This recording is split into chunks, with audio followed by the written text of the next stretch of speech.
I'd like to call the meeting to order. This meeting is being recorded. I would ask if there's anyone else recording this meeting.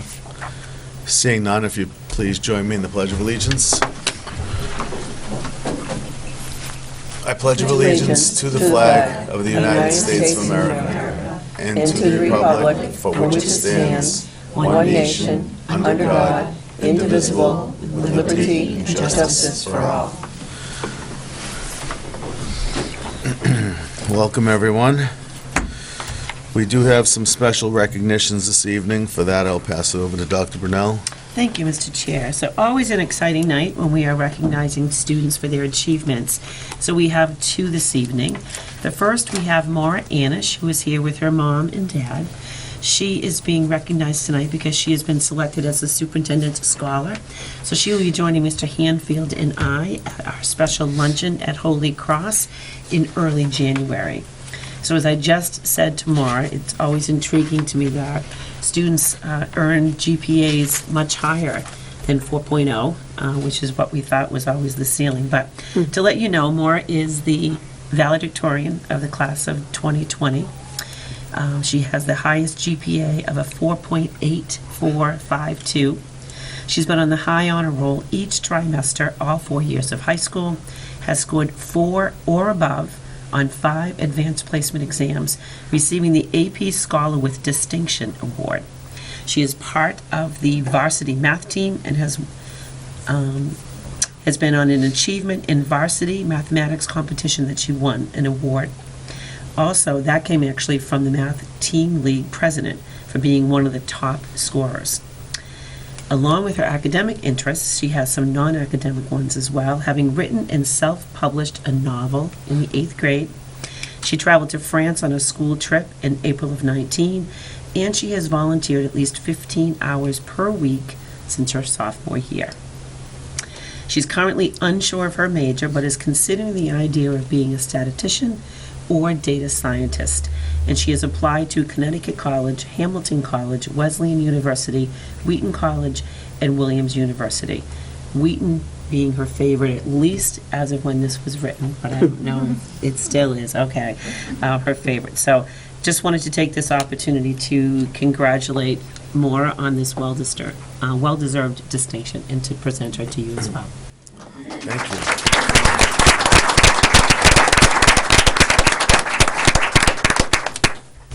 Did you want to say a few words? Maura, are you happy just being recognized?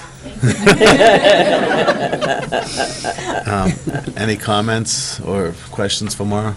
What's the name of your novel? Oh, it was called Define Creativity.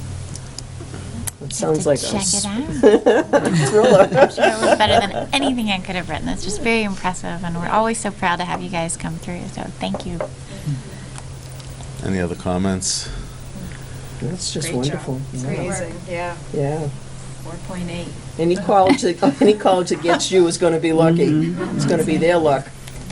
I would just say that the apple doesn't fall too far from the tree. I know these two were very studious back in the day as well, and one of them continues to be. I won't say which one. But just like Dr. Brunel, whenever I see a 4.5, 4.6, 4.8 something, I just have to, I'm just like, how does it happen? There's only so much time in the day. There's only so much studying you could do. And that's up there. I mean, what's next? 5.0? We were gonna I don't know about that.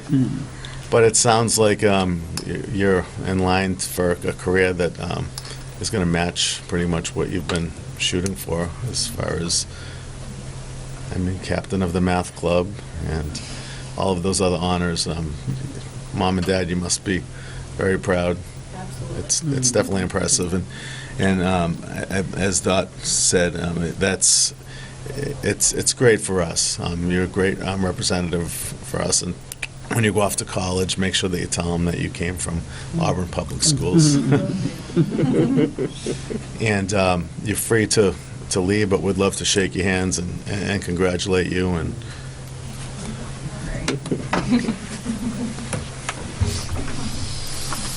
Congratulations. Great job, Mara. Very impressive. I wish you the best of luck for the rest of the way. Congratulations. This is awesome. Not that we don't have a whole school year ahead of us. but She's probably will get that all wrapped up. Right? I almost thought somewhere it was going to say, and is now working on fixing Notre Dame. In his spare time. Congratulations to both of you, too. Yes. Great job. Congratulations. Ronnie, Thank good you. job. He done us Nice such a work. credit. Thank you. Nice to see you. Thank you. Bye. Good luck, Mara. Wow, that's impressive. Yep. So keeping the good news coming, keeping with tradition too, I'd like to invite Mr. Desto, the middle school principal.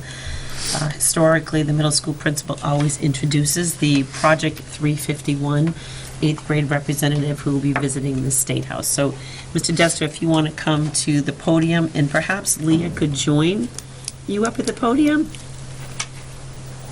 who is also here with her mom and dad and younger brother or sister, who are both fascinated by how awesome she is. Thank you. I appreciate this opportunity to talk about a really fabulous subject.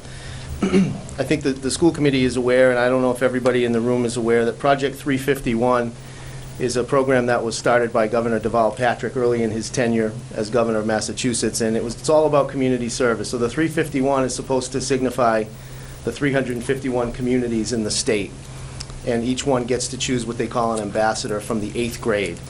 And every year, I've done this many, many times now, it's one of the most difficult decisions that we make all year because we have so many deserving kids. Usually, when I send the word out to the teachers that I'm looking for some suggestions, I'll get about 15 or so names that shake out more than once. This year, it was really overwhelmingly 2 people, and Leah was one of them, and upon doing some more research, it was very clear that she would be the choice to represent Auburn. I'll tell you just a few of the reasons why, but there are many more. First of all, her grades range anywhere from high 90s to really high 90s. Just an outstanding student. And but way beyond that, she's one of those very rare people who at her age can be civil and respectful to everyone, but at the same time be respected by the kids as well, by her peers. And evidence of that is that when I saw the students who were running for president of the student council, I thought I wouldn't even know who to vote for because they were all so strong. And she won by a pretty good margin, showing how much the kids really do respect her. So in addition to being the president of the student council, she's a member of the Auburn Middle School Chorus, and will also be performing in our presentation of Disney's Aladdin in January. She's been involved in numerous community service activities through the student council and through her church, including but not limited to volunteering at a local food pantry. Just no question in my mind going to be a great representative for the town of Auburn, Leah McDonald.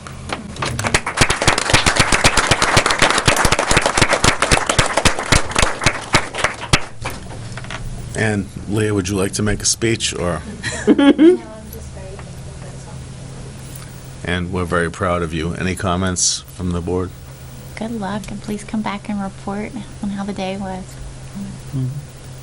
If you recall, last year, Sydney Mercadanti was our selection, and Sydney, now in 9th grade, has been selected to continue with her work as a mentor to other ambassadors because she did such a great job. Oh. And so, in some way, shape, or form, Leah will be working with Sydney throughout the course of the year, too, which is nice. Maybe she'll get to be lieutenant governor. Maybe. Since Cindy was the governor. Sure, yeah, maybe. Well, I think it's going to be an awesome experience for you, and as my colleagues just said, we would love to hear more about it. Let's hear how it went. If you'd like to come back and give us a presentation, or at least just explain to us exactly what went down, that'd be great. Mom and Dad, you must be, again, just very, very proud. She's obviously a hard worker, and to gain the respect of her classmates, that's great. It really is.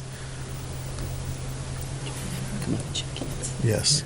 And if you'd like to come up, we'd like to personally congratulate you as well. And then Mom and Dad, if you want to take off and get the little ones home to bed. Thank you for representing us. I'm sure you're going to do a great job. Thank you. Is she a good big sister? Wow. Glad to hear it. Thank you, both. Thank you. Thank Have a you. nice Bye. night. Yeah, you really put him on the spot. I know. Because before that, they didn't seem really impressed. They were like, she's no big deal. Yeah. Maybe intimidated by the crowd. All right, well, that's a nice way to start off the meeting. We are going to put off, if it's okay with the committee, put off the citizens' comments until after the presentation. And unless there was someone else besides whoever's here for the traffic presentation or crosswalk presentation. I don't know what we're calling it exactly. Is there anyone here for anything outside of that? Any citizens' comments? Okay, well, if it's okay with the committee, we'll put those off. And we do not have student representatives tonight, so we'll move on to the superintendent's report. Great. So thank you, Mr. Chair. So I'm going to join the leadership team, and actually, we're going to start with the elementary video that didn't play last night. So I'll have Mrs. Stanek go up to the podium and play that, and then we'll start with tonight's budget presentations. Good evening, everyone, and thank you. So as a district that is dedicated to continuous improvement, I have learned from my mistake. I say that, but we've already practiced, so. Practicing is also a good lesson. So here is a little trailer for you to enjoy in regards to STEM in a primary school from Bryn Mawr and Packagug.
So all the credit goes to Kerry LeBreton, our media specialist. Thank you for That letting was us pretty share good. that this evening. Riveting. All right. No, I think it's the one to the left of that.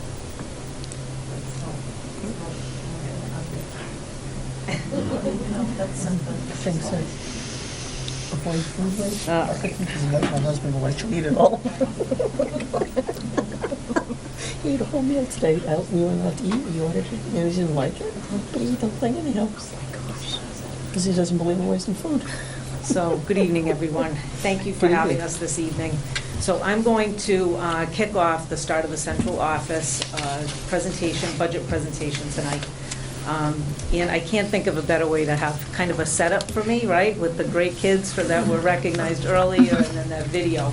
Because when I thought about speaking to you tonight, I did think about the phrase that we see primarily at the high school right now where we say, "We are Auburn," right?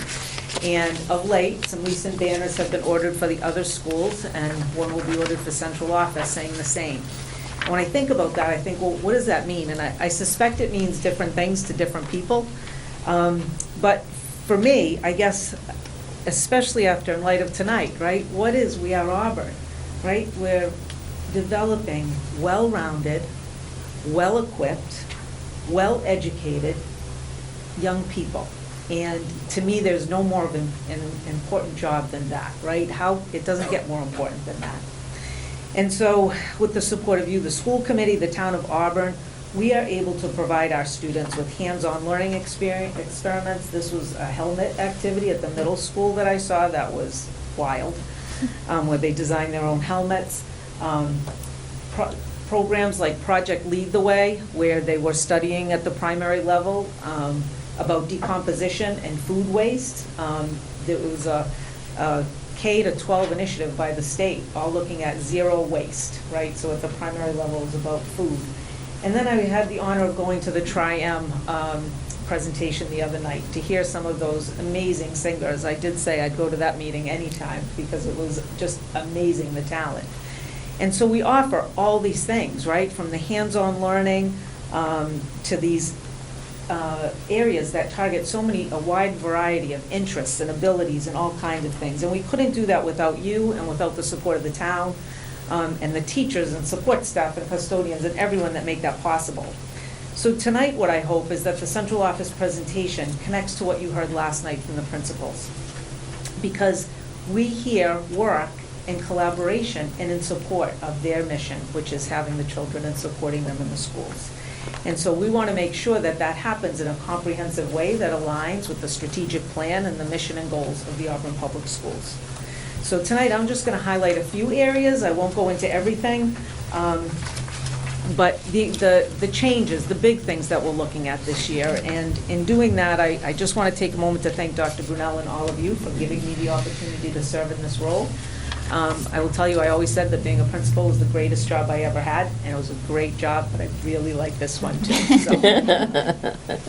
Good to hear. So some of our anticipated accomplishments. Certainly, in teaching, learning, and curriculum, we focus on the curricular areas in all areas: literacy, math, science, social sciences, social studies, all of those things. This year and in the past, we've had a much bigger emphasis on the social and emotional development of our students, which I've spoken to you about before. And it was just clear that this is a district initiative. When I looked at PACS, which is called the Behavior Game, that K-2 received training on this past fall and some last year. And it's a program that fosters a sense of community in the classroom, respect for one another, peer collaboration. It's building on all those skills to build a community in each classroom that is respectful and safe, and one where kids can take academic risks. So that's been a very well-received program. It talks a lot about how the brains of kids work when they've been exposed to trauma or stress, and how a classroom environment can better support them in that setting. We also at Swiss in the middle school had Dr. Kusiak come in to talk about the impact of trauma on the physiological pieces of the brain and how that can impact behavior. Restorative justice is still growing and developing, and there's more training on that at Auburn High School, which brings the kids together in a community setting to talk about some tough things, but in a safe place where they can kind of air those things and hear from trusted adults how to manage and navigate some of those things that they're presented with these days. And you've heard Bright spoken of last night from Mr. Hanfield and Mr. Desto. I've spoken to you before. You'll hear it from Mrs. Reedy. We really feel like this is going to fill a gap in what we're able to offer students when they need help returning for a variety of reasons into school, so that we do so in a caring, supportive way so that we can ensure better outcomes for them. We also are just going to be having a meeting. We are conducting a behavioral and emotional screener on all students, K to 12. Those are kind of in process right now, so we have to take a look at what the results are showing us, what we might need to do with those results, and how we can address the needs that the students are now expressing to us. So that's another big initiative, and one that I know our social workers that are on board and our guidance counselors will help to support. And on top of all that, we've had a wide range of other trainings: diabetes management, ANV, DIBELS 8, which is an assessment at the elementary level, ECRI, which is around phonics, CPR and first aid, anti-bullying, and 365Z, which today we had another meeting at the elementary level, so it's going to be going down to that level, and we got a lot of materials from them, and we are so thankful to the Tarantino Foundation, because they supported the purchase of libraries of books around social emotional learning for PAC, Bryn Mawr, and Swanson Road, along with materials around inspirational kindness quotes and ideas for activities related to spreading the kindness. So very excited about that.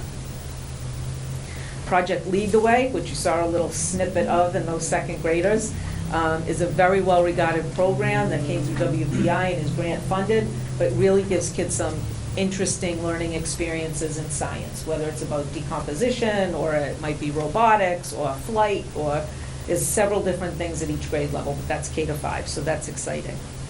Dibbles 8, we're working through. That's a new version of Dibbles that's giving us some additional information for students that we didn't have before that we hope can contribute to the better literacy development of our kids. We're looking for other avenues to expand our early college opportunities. There are some other things that can be done where kids can do some online learning so that it doesn't have to be before school or Saturday or those kind of things, which can interfere with the many other things that they do. So we're going to try and figure some of that out. We are looking at anti-vaping curriculum at the high school to see how can we really teach kids about the dangers associated with that, and when can that happen during the course of the school day, because we want all kids to get that. Social studies is a big topic. Mr. Hanfield talked about that last night, making sure that we're meeting those new standards, which I think are really going to be a meaningful and robust change in that curriculum, so that's good. And we still continue to pursue having kids get that state seal of biliteracy I spoke with you about earlier in the school year, where they can be certified to be proficient in both 2 languages.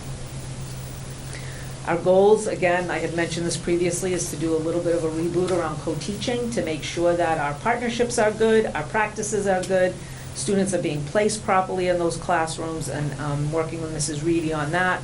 We continue to focus on our literacy plan and how we're addressing the literacy needs of students at all levels. The RTI model continues to develop and refine, particularly through the middle school and the high school, with how we meet the individual needs of kids at all levels. Again, the social and emotional needs, we're fine-tuning how we're using those social workers that came on board this year. That's been a bit of a navigation thing with what's the best fit for them, and we continue to try and work on that through our EST teams, and that's developing nicely. Bright is going to continue to develop. We're going to get better at that. The tools that come along with that are tremendous.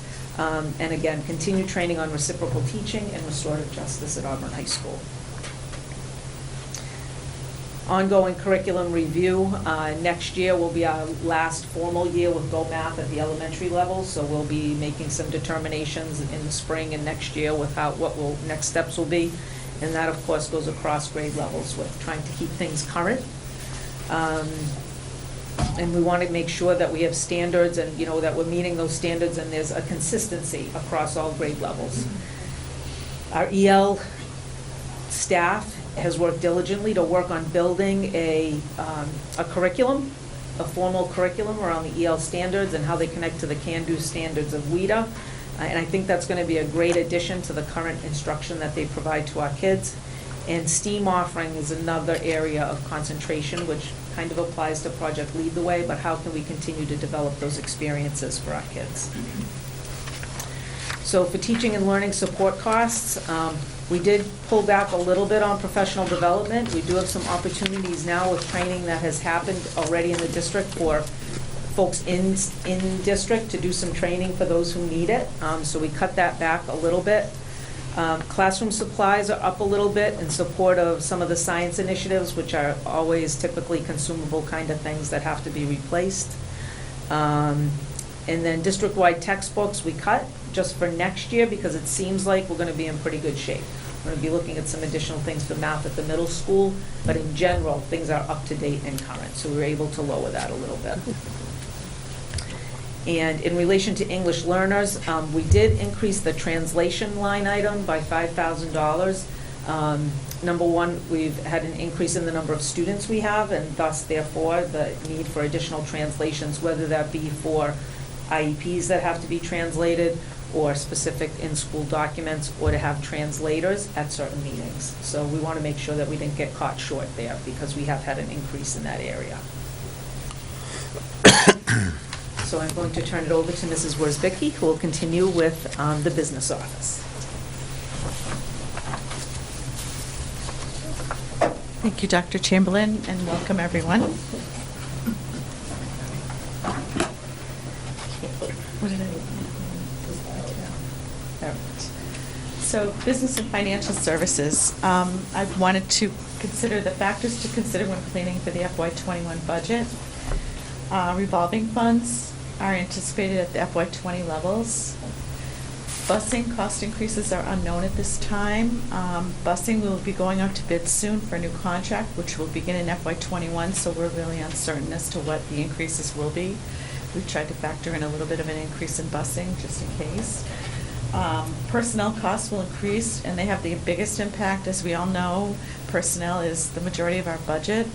We spend most of that on teachers and getting good teachers and good staff to support our children and do well that way. We need to negotiate 3 bargaining unit contracts this year.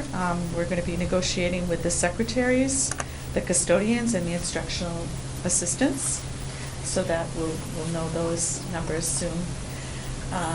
Obligated teacher retirement payouts need consideration for any of the teachers that will be retiring. Teacher degree changes must be factored in as well. It's teachers moving up on the steps and getting, increasing their level of knowledge on the degrees. The proposed savings from the roof solar arrays have been delayed. We currently have the contracts have been signed and everything's in place. And the projects are starting to begin is at the middle school and the high school. We've seen them, they've delivered some of the pallets for the solar arrays themselves.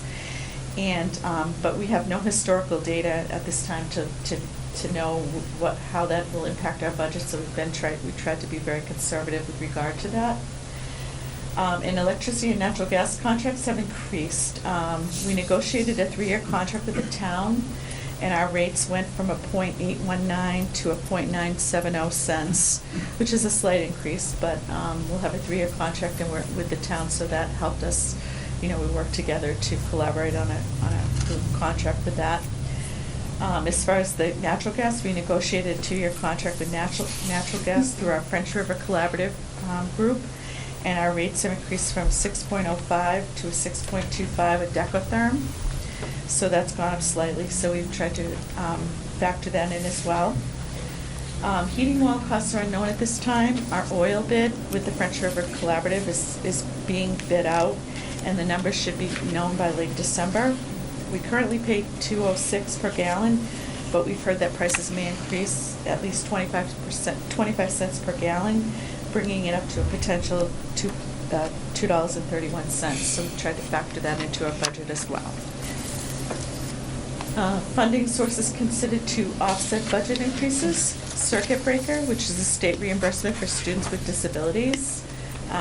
That has gone down a little bit with us bringing more students back into district. Some of the costs have gone down, so our circuit breaker has also gone down, so we're trying to be conservative with that, but using it in the full amount that we're expected to receive. Federal grants, Title I, Title IIA, Title IV, and IDA. They're being assumed as being level funded.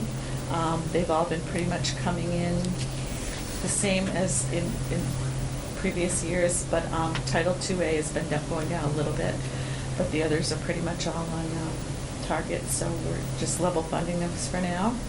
Medicaid reimbursement, providing for medical therapeutic direct service to eligible enrolled children.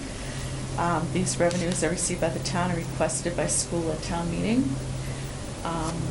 Next is school choice, which are the funds that we receive for the 82 students who are non-residents for Auburn High School and Auburn Middle School that we receive on a yearly basis. Athletic revolving revenues will offset, use the gate receipts. One of the disadvantages this year for athletic revolving was some of the afternoon games. Our gate receipts are a little bit down from what they were previously because of having the afternoon games. Preschool, sorry. Okay, preschool revolving fees collected for the students who attend and pay a fee. Satellite, Galaxy, and Asteroid fees. Building rentals for the use of our facilities. Transportation fees, which are collected at the bus registration time. And solar net metering credits with the town. We have a continued collaboration with the town on our solar net metering credits we receive from the solar farm. And in addition, the collaborative memberships with French River, Southern Worcester County, and Assabet Valley Collaborative, which help to assist us in reducing costs by buying in bulk or with group participation and member rates. So those are some of the things that will help offset our budgets that we consider. So. And that's my report for business. Are there any questions? I have one. How many of our schools still use oil? There are two schools, basically. And Randall? The central office here has oil, and Yeah. we have oil at Bryn Mawr, but we've also instituted propane as well. Yeah. And we have oil at Swanson Road, and we're also using propane in addition. The propane has helped us save a little bit on oil costs. On both of those. Yeah. All right, thank you. Okay. All right, thank you. And I'd like to invite Mrs. Rosemary Reedy to come up and do pupil services.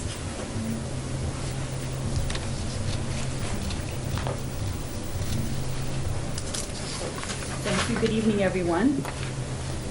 I'd like to take a quick look at the picture. This is our unified basketball team that currently has been having some games. We have a great event coming up on Thursday night, our unified team versus some staff. So if you're available and around, it'd be a great night.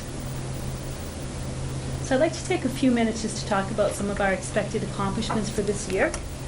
With the creation of our transition coordinator and job coach, we're able to provide various vocational opportunities through job sites for students at Auburn High School.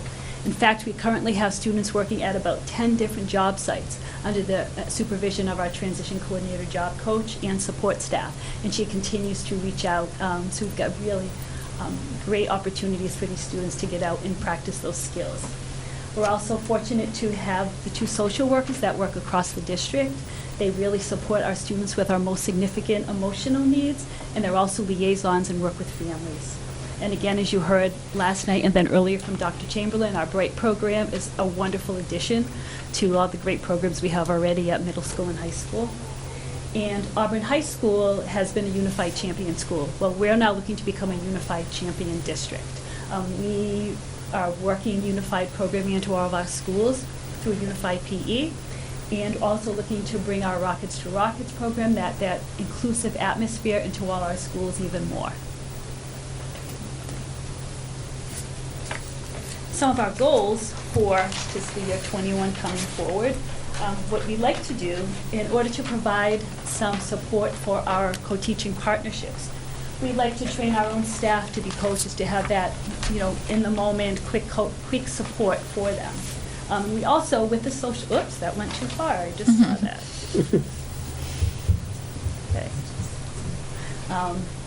We also would like to look at investigating some proactive programming at Swanson Road Intermediate School to address the social emotional needs of students there. We see that each year, in lower grades, we still see things start to come up for students. So we really want to try to look at how we can be proactive to help those students at that level.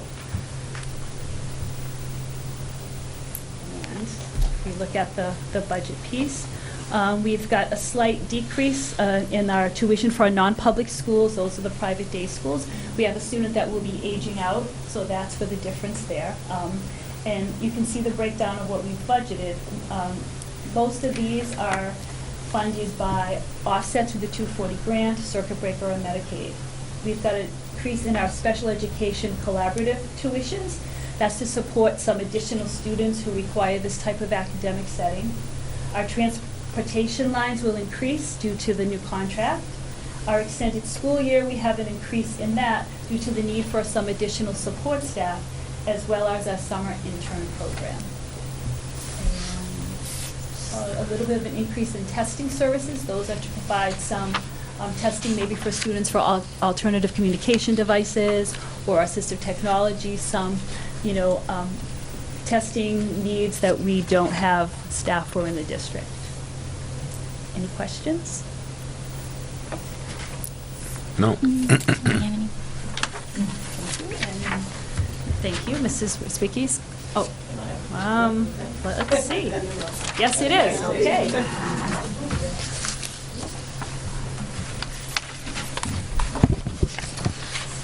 Hi, good evening. Good evening. It's always nice to be back to tell you about some of the things we've accomplished and what we hope to get accomplished in the next year. As you look at our FY20 anticipated accomplishments, there's a few things I do want to call your attention to. I won't read every line. We did spend some money this year upgrading our iPad inventory at the 6th grade as part of our process to sustain that program. We realized we have to continue to invest in new devices and not let the inventory get too old, so that we have to make real large purchases at any particular time. So all incoming 6th grade students get new iPads and cases this year. We also were able to upgrade our district storage environment, which was a huge upgrade for us. The storage environment hosts all the data on the network. So virtual servers and user data and programs, it's all on there. Our old system was very old and starting to fail, so we feel very secure in knowing that all of our staff data and user data sits on a brand new system that is up to date and under support and very functional. I'd also like to speak a little bit about the next two bullets specifically, because it came up last night in one of the presentations where they were talking about ClassLink. And you may not know what ClassLink is, but ClassLink is a new program we brought into the district last year, primarily for the elementary schools, although we've expanded its use all the way through the high school this year. And it does two things for us, two very important things. We realized a few years ago that one of the inefficiencies in having all of the technology in our schools and bringing in all this curriculum, what software was, our students had to log into all of these programs. Now, if you sat in front of a classroom of 25 first graders and tried to get them all to type a username and password, you were losing a lot of class time, often multiple times a day, to get to the point where you could actually utilize the curriculum software. ClassLink was our solution to that.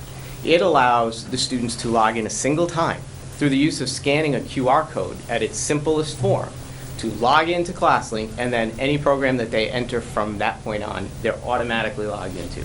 So they grab their iPad, they scan a QR code, they're in, they don't have to log in again, and we're saving, I would guess, 20 minutes of class time a day just in what used to be login time. So that's time on learning. That's very helpful.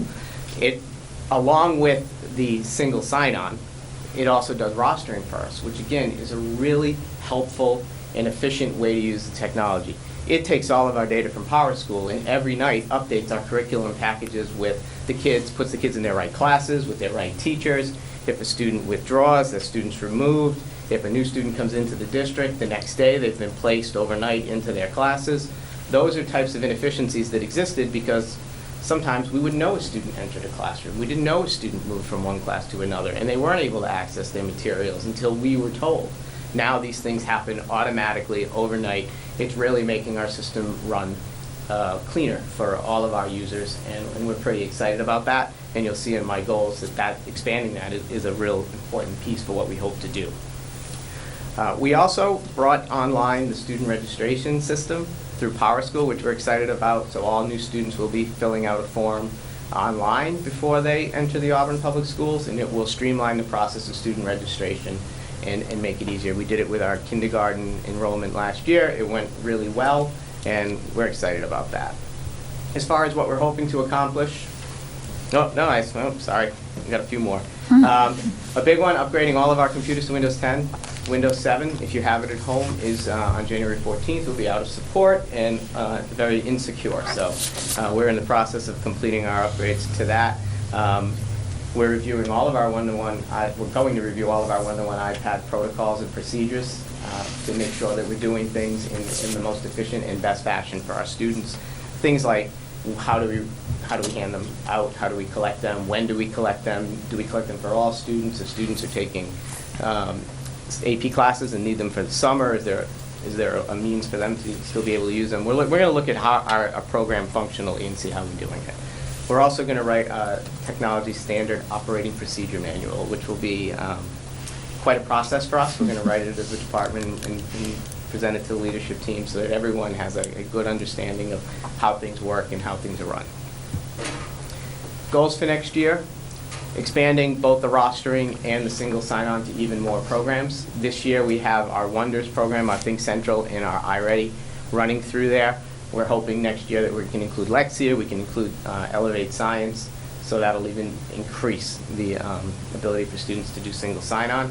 And that also allows them to easily single sign-on at home, which is really nice. If a QR code gets sent home, or even just a username and password, parents can work with their kids to access those materials at home in a nice, easy fashion without having to manage a lot of usernames and passwords. Really, our goal here is that we want all of our kids to have a single username and password in the future to make it real simple. One username, one password gets them into everything that we can provide. That's where we're going. We're working with the new esports team, which is exciting for us, and I know that was brought up yesterday, and I know some people have trouble wrapping their head around that concept, but I spent some time at the MassQ Technology Conference with some people that are doing it, primarily Becker College, who has a real significant program. They even give scholarships for it. And they have a lot of good things to say about how it promotes teamwork and the ability to work on a single mission and a single goal together and communicate. They love it. They think it's a real valuable piece, and I think we're going to like that as well. We're also going to look at our procedures and protocols for the elementary school, since we're doing the middle and the high school this year. As far as the numbers, really most of them are the same, except maintenance and contracted services. There's a fairly significant jump there. These lines always confuse people. Maintenance and contracted services are basically for net service contracts or licensing on networking equipment. So our access points, we have licensing and support and maintenance on those. The new storage units, servers, lots of our backup system, all of that we pay service contracts for and maintenance agreements. But what's happened now is a lot of the stuff that we had purchased with the middle school, those agreements have expired. We now have to take them on, so that number has jumped a little bit, and there's a lot of access points in that building, and those do cost money to keep them up to date. And it's important to keep them up to date because that means we're safer and secure in our network as a whole. So nobody likes to pay maintenance contracts, but it is a fact of technology, so we do it. Other than that, I like to say every year the computer software, that's a culmination of all of the programs that we use district-wide, K-12s, pupil service programs. Everything that we use is encompassed in that line. So it's all software nowadays is software as a service. We have to pay annually to use it. The days of purchasing a program and keeping it forever are over. Everything is online and a subscription. So that's what that line is. Any questions? Seeing none. Although I'm glad that you guys are going to create SOPs. I think all of the teachers will appreciate that too. And you probably will get fewer phone calls or emails. Thank you. Thank you.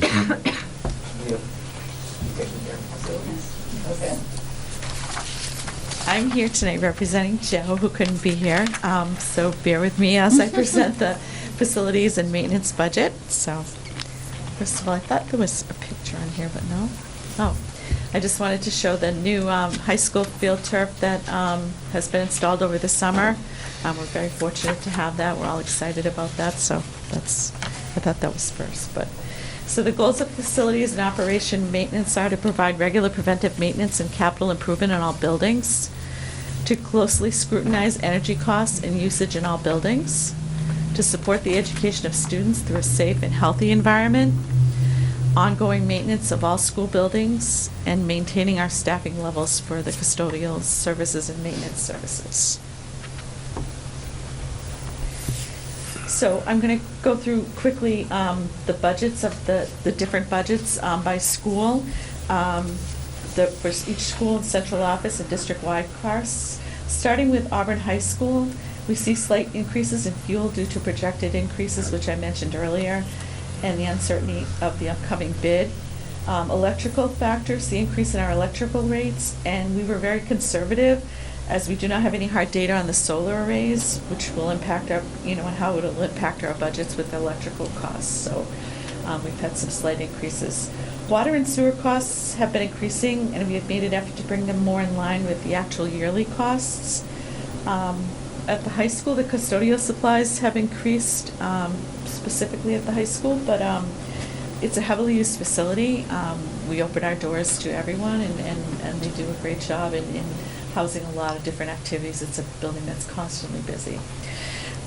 You'll notice that as we move to the middle school, heating has increased at the middle school, but the electrical has stayed the same. We've been fortunate to continue to have a little bit of a balance left over from the National Grid credits we received from National Grid when we opened our new school with the CHIPS program in the green community. The water and sewer have also increased at the middle school like the high school. And I'll go quickly, Swanson Road, and as I go through Swanson, Bryn Mawr, and Packagug, they've had minimal increases. Mostly the water and sewer are a little bit more increased. Okay, and then we get to central office, and those are pretty much standard. The water and sewer are taken care of through the fire department's budget, so for this building. So it's pretty much the same. District-wide, equipment service contracts have increased as we continue to see yearly maintenance cost increases. The $75,000 represents roughly what we paid. We had budgeted $65,000, but we roughly paid about $75,000 last year, so that's why we put that at $75,000. Gas and maintenance of vehicles is up by $5,000. We're very happy to add our new additional new Rocket 2, which we fondly named it. So we've added a little bit of extra monies to provide for gas and for mileage and travel.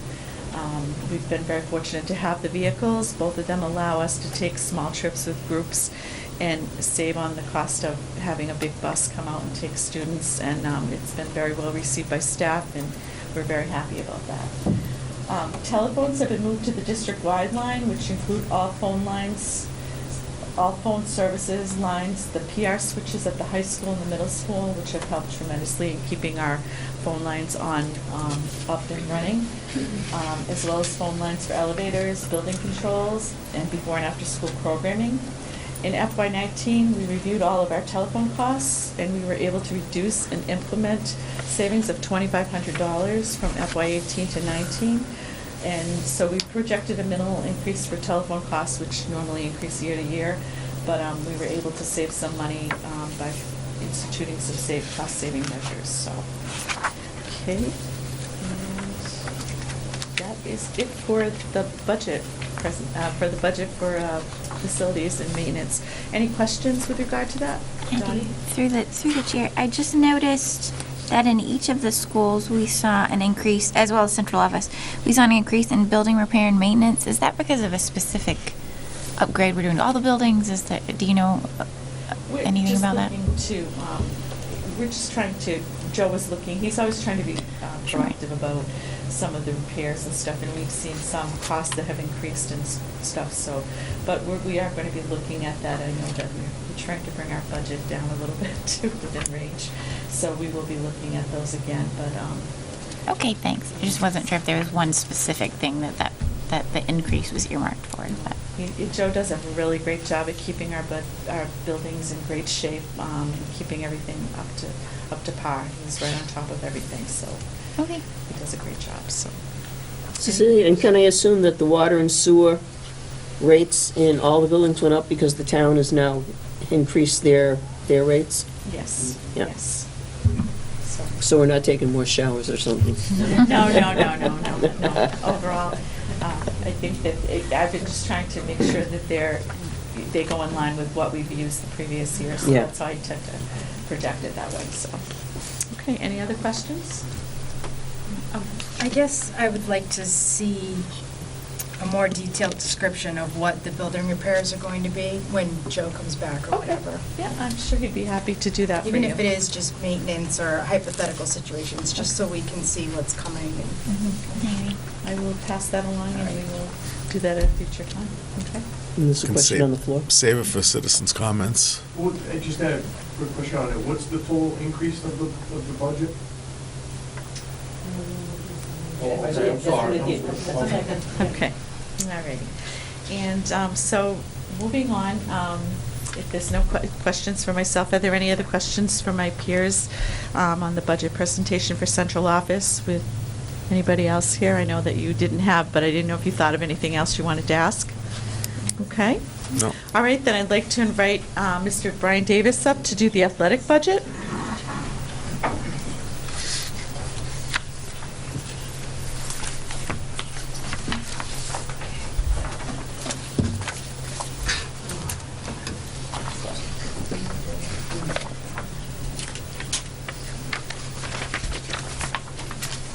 Good evening. First of all, I would like to thank Dr. Brunel Mr. Hanfield, the school committee, and the people of the town of Auburn for their continued support of the Auburn Athletic Program. Without all their support, the facilities we have are second to none.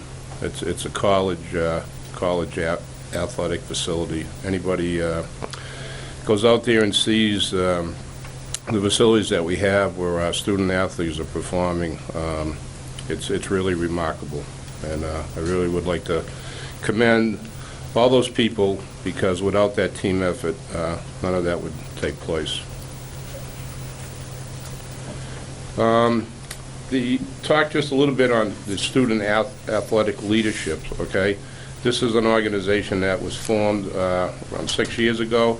It mainly, at that particular time, were the captains of the teams. And since, over the last couple of years, we've also, with the help of Mrs. LaJoy and Miss Bailey, and we've incorporated the members of band as well as the athletes. Also, this past year, we have also added just students that are not involved in athletics. Because you don't necessarily have to be on an athletic team to be a leader in the school community. So we opened it up to everybody. There are approximately 60 members now in the leadership organization. We meet every Friday. Some of the things that we do, we're big on community service, helping elderly, rake leaves, shovel snow in the winter. Anybody calls, we never say no. We make sure we have somebody there. This Thursday, as Mrs. Reedy mentioned, the Unified Day, November 21st, the faculty basketball game. Hopefully everybody will come out and attend that. It's a great evening. Mrs. DeLuca has done a tremendous job with that program. It's the positive impact that it has had on our school community is remarkable. Every student is welcome, and it's really an amazing thing to see. That it's just great. Also, the leadership, they man the concession stands throughout the year at the basketball games, all the home basketball games. The student leaders do the work at the concession stands, and it raises money. Last year, we were fortunate to give 5 $200 scholarships to members of the leadership team. They come back in December and receive their money right after they have completed their first semester in college. A big project that we're working on now, I was hoping that I was going to show off the shirt here this evening, but it's not done exactly. But the students and myself and Mr. Cutler, who head up the leadership program, we made up some shirts where it says "Be cool, don't jewel," and we have a little insignia here with Auburn leadership in the front. So once they get done with press, we'll be happy to get them out to you. And then we also help every year with the David Broder Memorial Road Race. And we will be helping Auburn Family Service with Mrs. Hoffman over there to help on December 1st. Thank you. As far as the athletes in the classroom, 50% of our students are National Honor Society members. Numerous student athletes are enrolled in advanced placements. Coaches do implement progress reports to, keep up with their students and the athletes and make sure their grades are up to snuff. And obviously, it's academics first, athletics second. And that is the reason why it says student athletes and not athlete students. And that is something that is really pressed upon our athletes. Obviously, this past fall was a little different for a lot of us with the Triple E, but I can honestly say the students were disappointed because playing under the lights on those facilities is, again, like I said, second to none. But having to move games till, 3:30, 4:30, obviously, people are still working, so it definitely had an impact on gate receipts and budgets. But I can honestly say that our student athletes, they handled it with really class. They knew it was really out of their hands, and they were disappointed, but there really wasn't a lot of complaining about it. They knew what it was, so I really commend them on that, because it's tough. It's definitely tough when you're a senior. You look to play under the lights, and you don't have that opportunity. So I do commend them on that.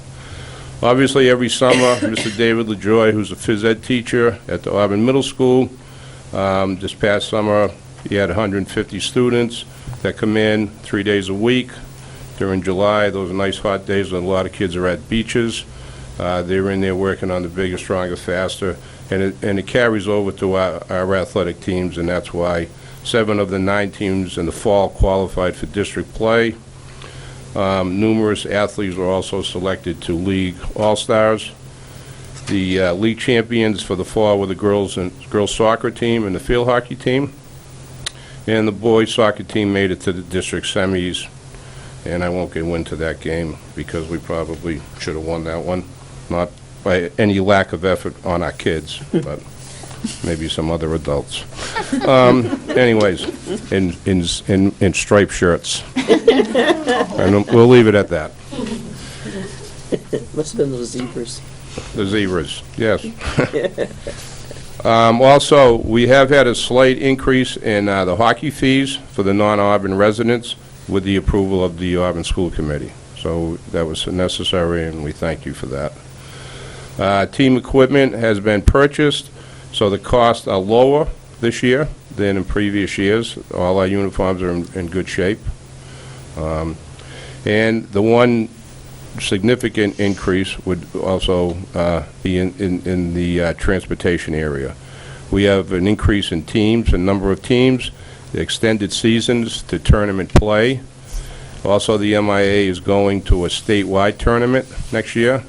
So, we could have a team from Auburn going to the Berkshires to play a game, and that's where they're headed as far as the increase as far as the transportation. Here are the line items. There are 16 line items. 9 of them are level funded. There are a couple increases. The most significant one was the transportation, and if you look at the team equipment, there's a significant decrease. So if anybody has any questions, I would be happy to try to answer those. No questions. Thank you, Mr. Davis. Thank you very much.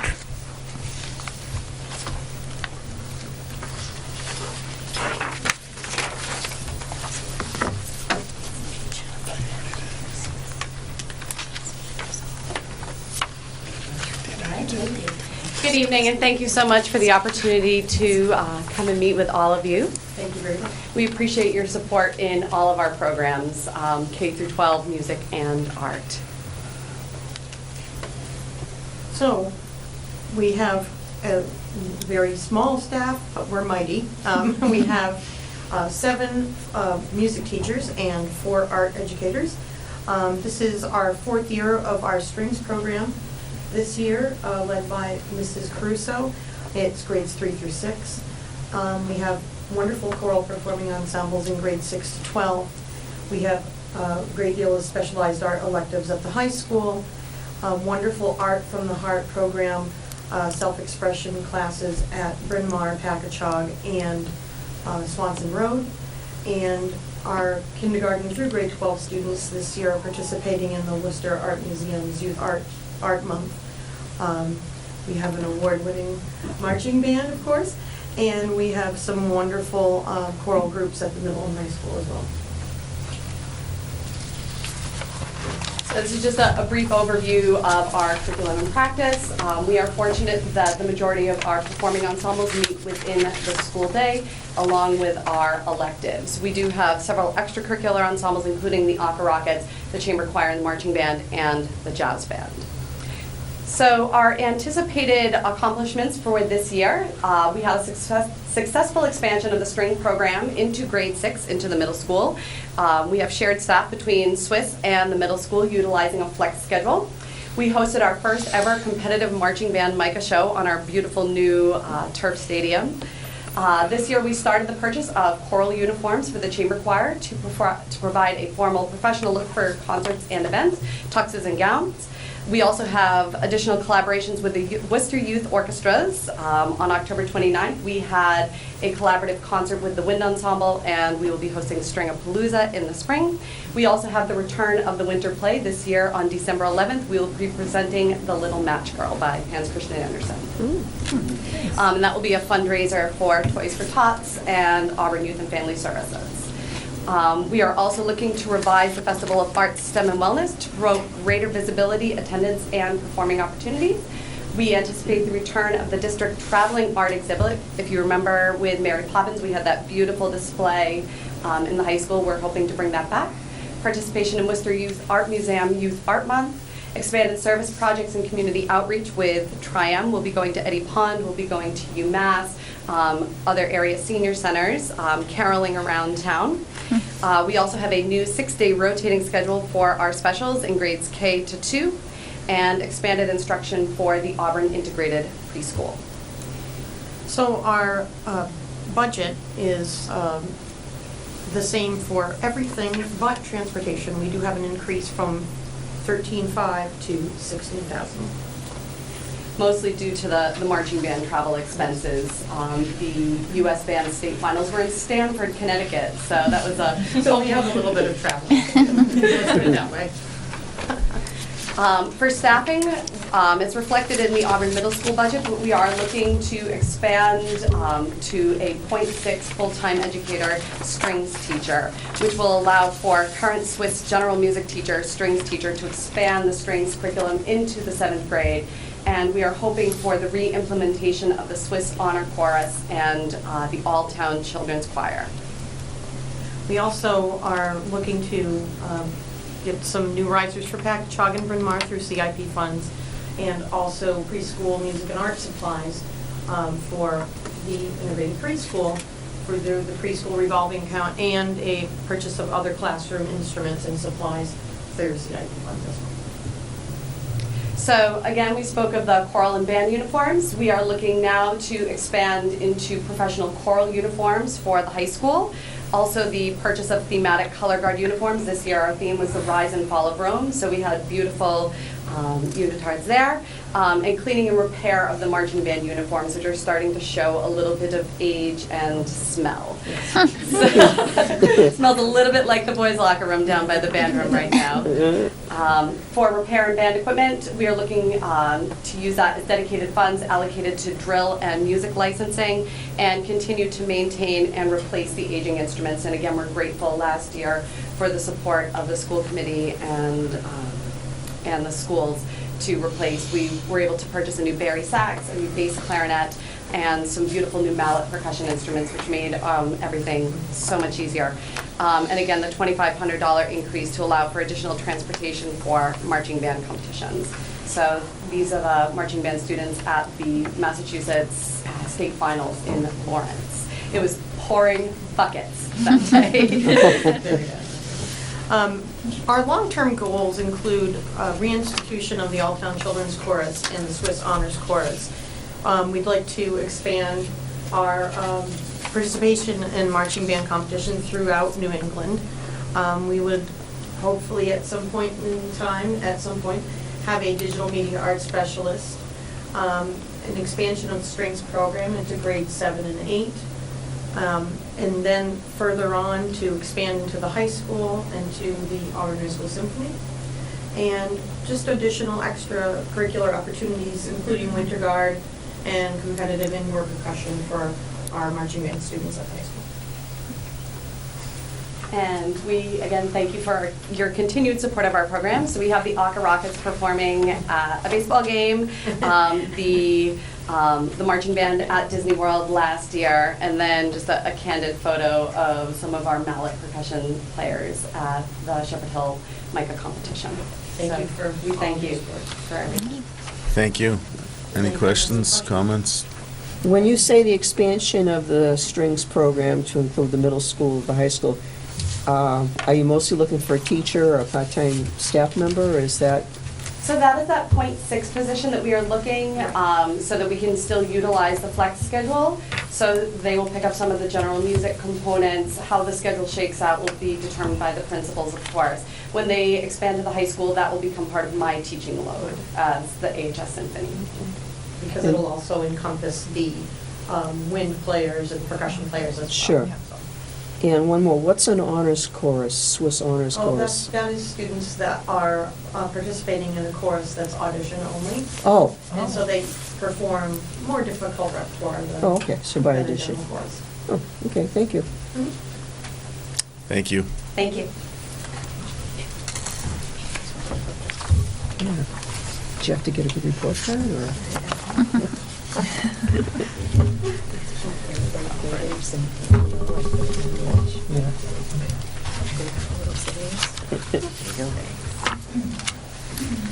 So just to wrap up where we are, I want to thank everybody for their presentations tonight and last evening as well.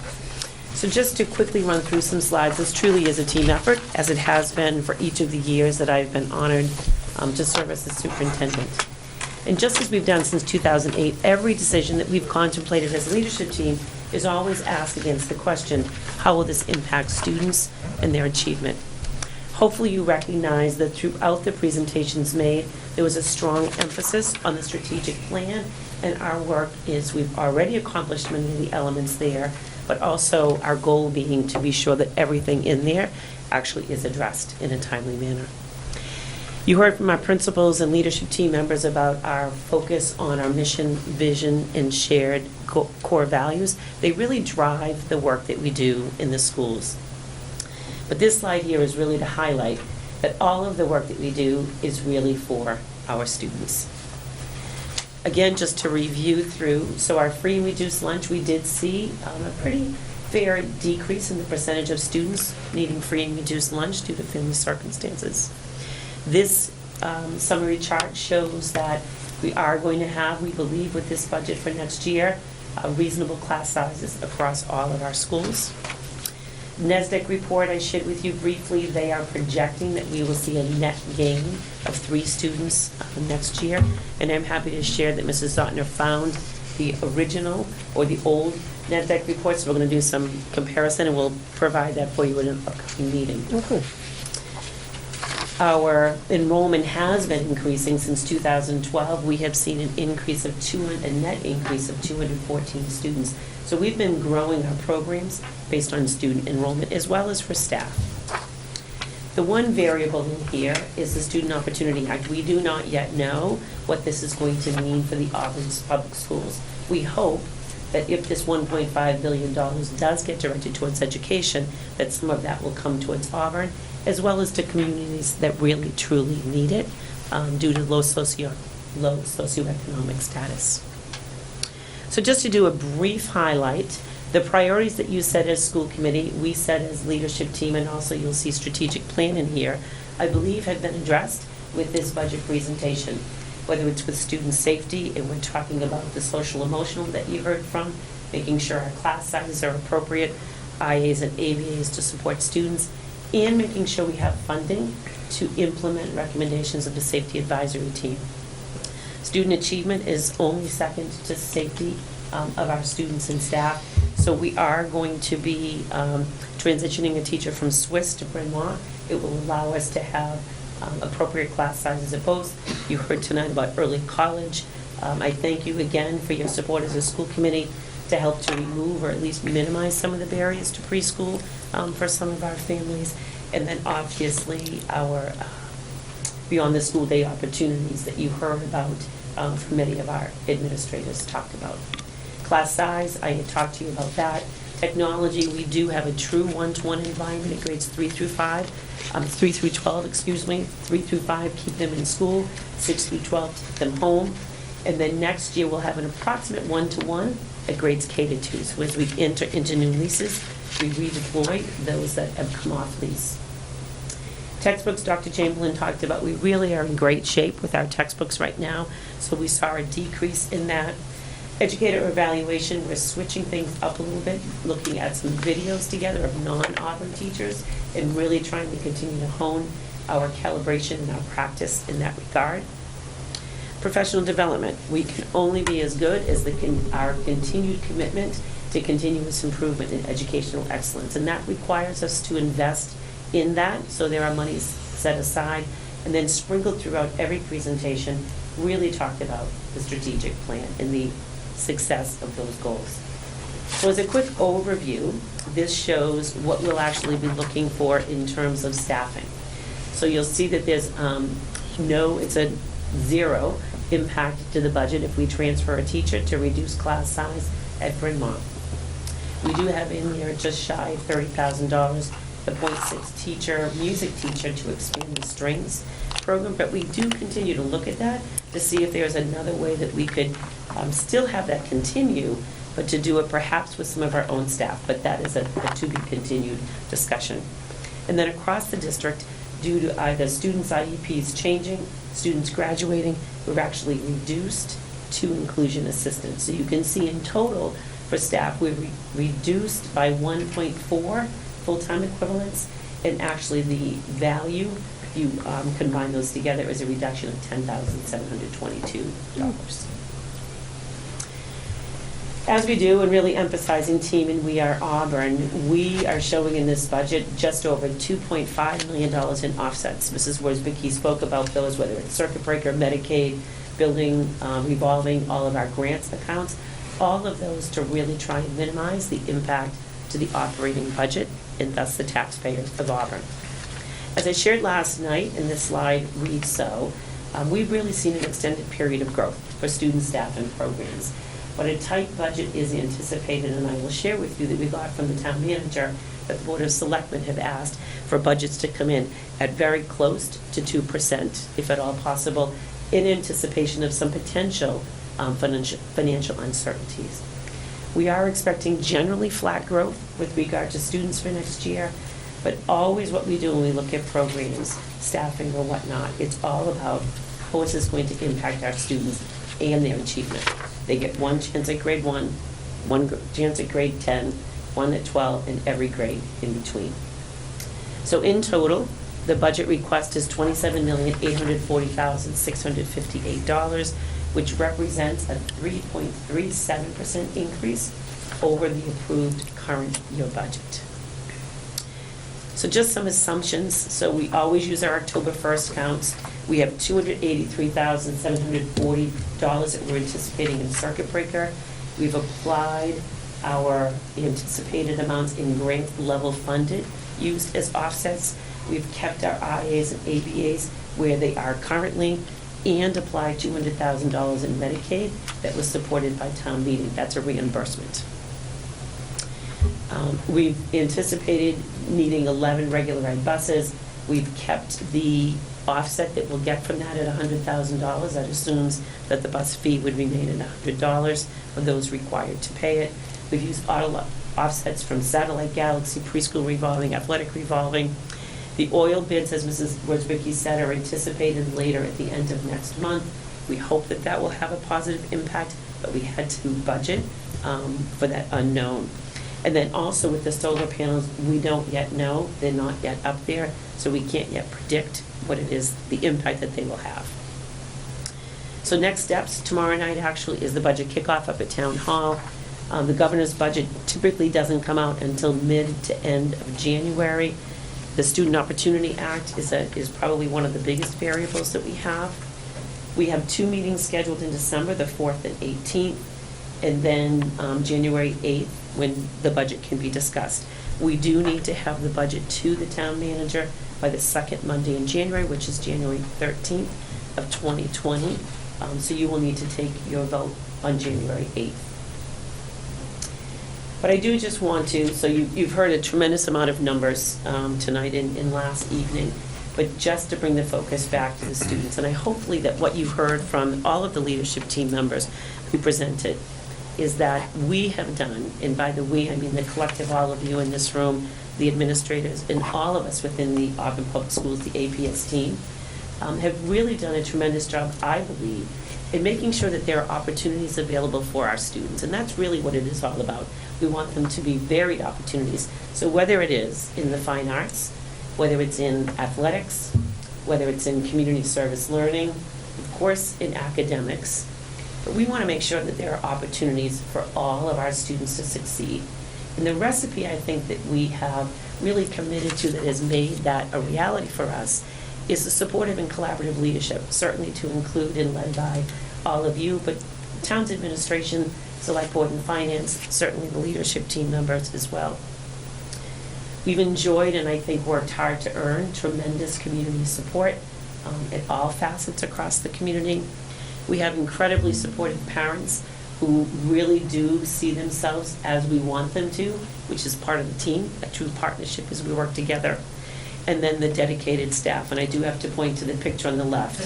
That is Dan, and he was in my office yesterday, and when I was working on this, he said, definitely put it in here, and that is an individual, one of our support staff members who works with him, and it is quite a size differential. So the dedicated staff that we have, which are all of the individuals who work in our schools, teachers, paras, cafeteria, custodians, secretaries, IAs, ABAs, all of them contribute to the successes that we have had to date and will continue to have as we move forward. And all of the work we do is for these individuals, the truly amazing students that we have in the Auburn Public Schools. So to close it out, I'll read this very short but really powerful, from my perspective, quote by James Barksdale, which says, keep the main thing. The main thing. And in the Auburn Public Schools, we think the main thing is students and their success. And I think we've done a really good job, and we commit to continuing to do a good job to keeping the main thing, the students and their success, truly the main thing. So thank you very much, and I'm happy to answer any questions if you have any. Any questions or comments for Dr. Brunel or the rest of the staff? Thank you. Thank you guys, everyone, for doing such really thorough presentations. We really appreciate it. I do have just one concern with the reduction or the potential reduction of IA staff, only because I feel like every year in the beginning of the year we're scrambling to get those. So obviously we're going to table a decision for later, but that's just a concern that I have, since we know I hate to let go of good ones if we have them, you know. So absolutely. That's why. One thing I can say to you through the chair, so we're constantly, we monitor all facets of the budget, but that is one area because students' needs, particularly some of our most special students' needs, can vary. But we have looked, we actually have some retirements this year, so it would not mean that we're losing anybody who's currently on staff. So we've made sure to be really strategic, but we'll continue to monitor that for sure. Thank you. Thank you, through the chair. Thank you so much. I think this is great. I like that it's unfortunately, we're having a little bit of a lower budget this year, and it's going to kind of be pushed. So I really appreciate, I think you've done a great job at keeping it low. If we can get it closer to 2%, that would be excellent, without affecting or impacting the students directly with direct support staff. Absolutely. That would be my thought, but awesome job, as always. No, I agree, very thorough, and thank you for the time and effort that went into all of this. Thank you, it's very clear, too, where the money's going. Hope we have enough. Yeah, I would just echo the sentiments of the rest of the committee. Nobody knows better on what our students need than you, and you've done a great job year after year. This presentation is only more evidence of the great things that are happening in our schools, and we totally appreciate everything that you do, and you know that. And as Dr. Brunel calls it, a team, and we're happy to be part of your team, and hopefully you accept us as part of that team. We didn't make a lot of teams growing up, so we want to be a part of this one. Hey, speak for yourself.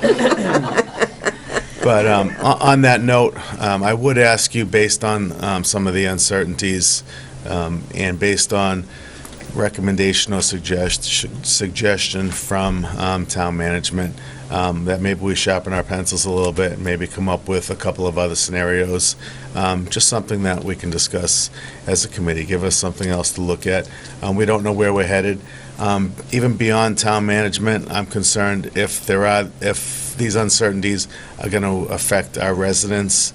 That's what really matters to me. So if we have to work as a team with our residents and come together and do the right thing, then that's what we'll do. So if we could just come back with a couple other scenarios, we'd appreciate that. It'd give us something else to look at. And that's not to say that we know how frugal you are. We know that you always do what's best for our students. So if we can keep that in mind, we don't want anything. We don't want you coming back with anything that's going to hurt our students. Not that you would ever do that, but maybe we can't be up here. Maybe we've got to be down here this year. I don't know. Give us something else to look at. We'll fight for you. We'll push for all that we can get. But again, if it's going to affect other departments or our residents, then we've got to work together. So I appreciate the work you've already done, and I appreciate if you sharpen up those pencils a little bit and give us something else to look at. That's not to say this whole presentation wasn't great and the number wasn't, as far as I'm concerned, on the money, but you know how it works. Thank you. We will, on behalf of the leadership team, we will do that. We'll get that something to you for the December 4th meeting. You take a look. It would be as a last resort if we have to go that way. Absolutely. Yep, that's nothing that we ever want to ask for, so just understand that we appreciate everything you do. Thank you so much, and have a wonderful night. Danny Lodges, Precinct 4, I just want to make a couple comments. I did see the marching band at the Big E, fantastic. They're doing a hell of a job.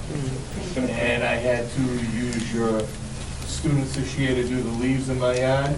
I had the class president, the secretary, fantastic job again. I think that was great. And thank you for keeping up the good work with the kids. Thank you for those sentiments. Thank you. Dr. Brunel, I'll let you dismiss or close it out. Yes, you are. As a committee, we're good. We're here for leadership. Thanks, everybody. I will shut this down quick. You want to? Thank you. Good night. Bye, Matt. Good night, Matt. Thanks, have a good night. Thank you.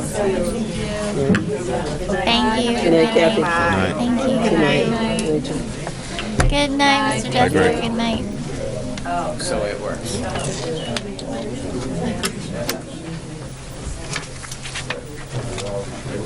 Good night, guys.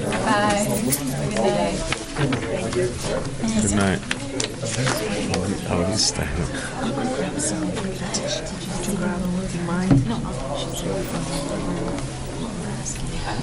Night.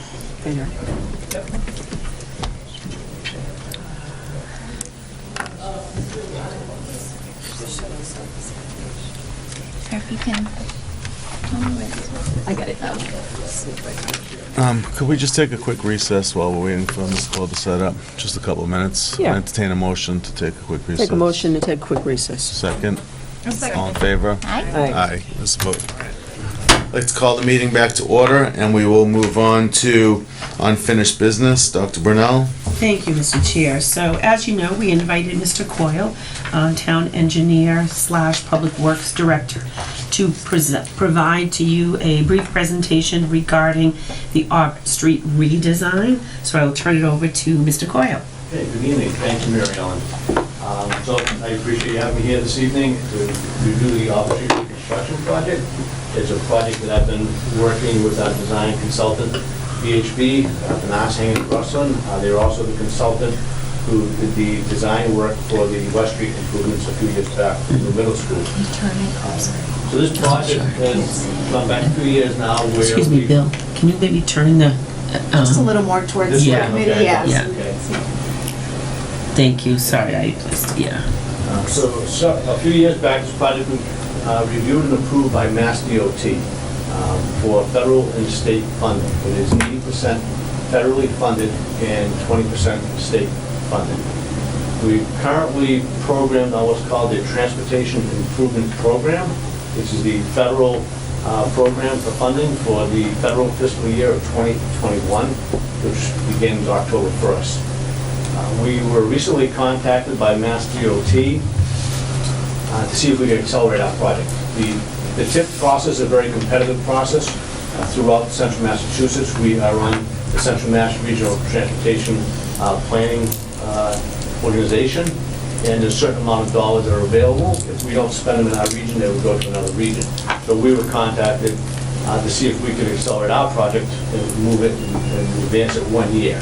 So we are trying to now get the project ready to go for advertisement for the 2020 TIP year, which is what we are currently in. So our schedule at this point is to have the project ready for June 30th. Now, not only does that help accelerate the project and ensure funding, but it's also allowed us an opportunity to gain additional funding. Because the other projects that aren't going to make it within the region were of a greater value, we're now able to include in our project about $500,000 of bridge deck improvements for the Ramshorn Brook, just past around Subway and McDonald's. So about $500,000 for the bridge over the Ramshorn Brook, and also about $200,000 in landscaping improvements that we had originally gone to town meeting for back in May, which now the state will fund $200,000 of what we originally allocated $900,000. So again, because we're able to accelerate it, it has given us the opportunity to get additional funding from the federal government and the state. Okay. So what I can do is I can run through one slide at a time and just show you the entire project, and then come back to the Walsh Ave and high school entrance where we can probably focus some of the discussion. But the project itself begins at Walsh Ave and it extends about a half a mile northerly to about 400 feet south of Brotherton Way, just shy of the Central Square intersection. It consists of reclamation of the section from Route 12 to Central Square, which means that section by the fire station will be pulverized, similar to what you've seen us do on other projects in town. But the section from Walsh Ave to Route 12 will be a mill and overlay for the most part, with new sidewalks throughout the project, and there'll be cement concrete sidewalks. The project's going to also include ornamental street lighting, with ornamental street lights on both sides of the road, spaced about 100 feet apart in each direction. And I do have a graphic below that shows similar to what we would be looking at for the ornamental street lighting. So,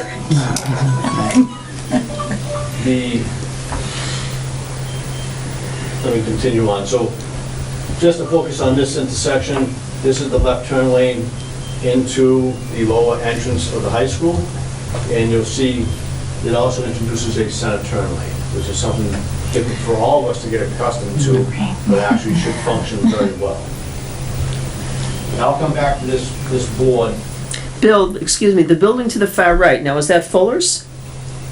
Yes. So that's McDonald's, This is McDonald's right here. their parking lot, and then Fuller's? Yeah, McDonald's and the Fuller's. Okay, it's kind of hard because it's hazy, but, okay. Yes, I did. I faded it out. And I'll come back to this. Okay. That's probably where we're going to want to focus some of the discussion. So as we proceed towards the post office, you can see the center turn lane continues.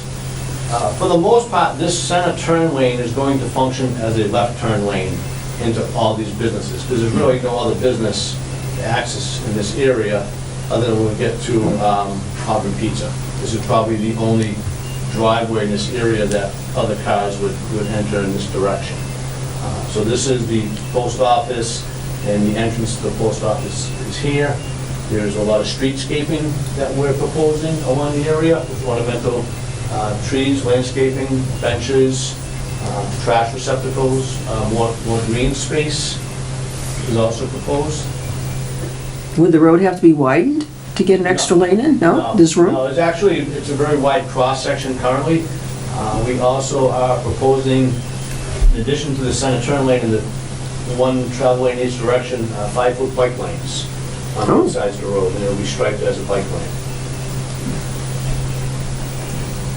Some improvements to some of the parks as well that we have, the monuments.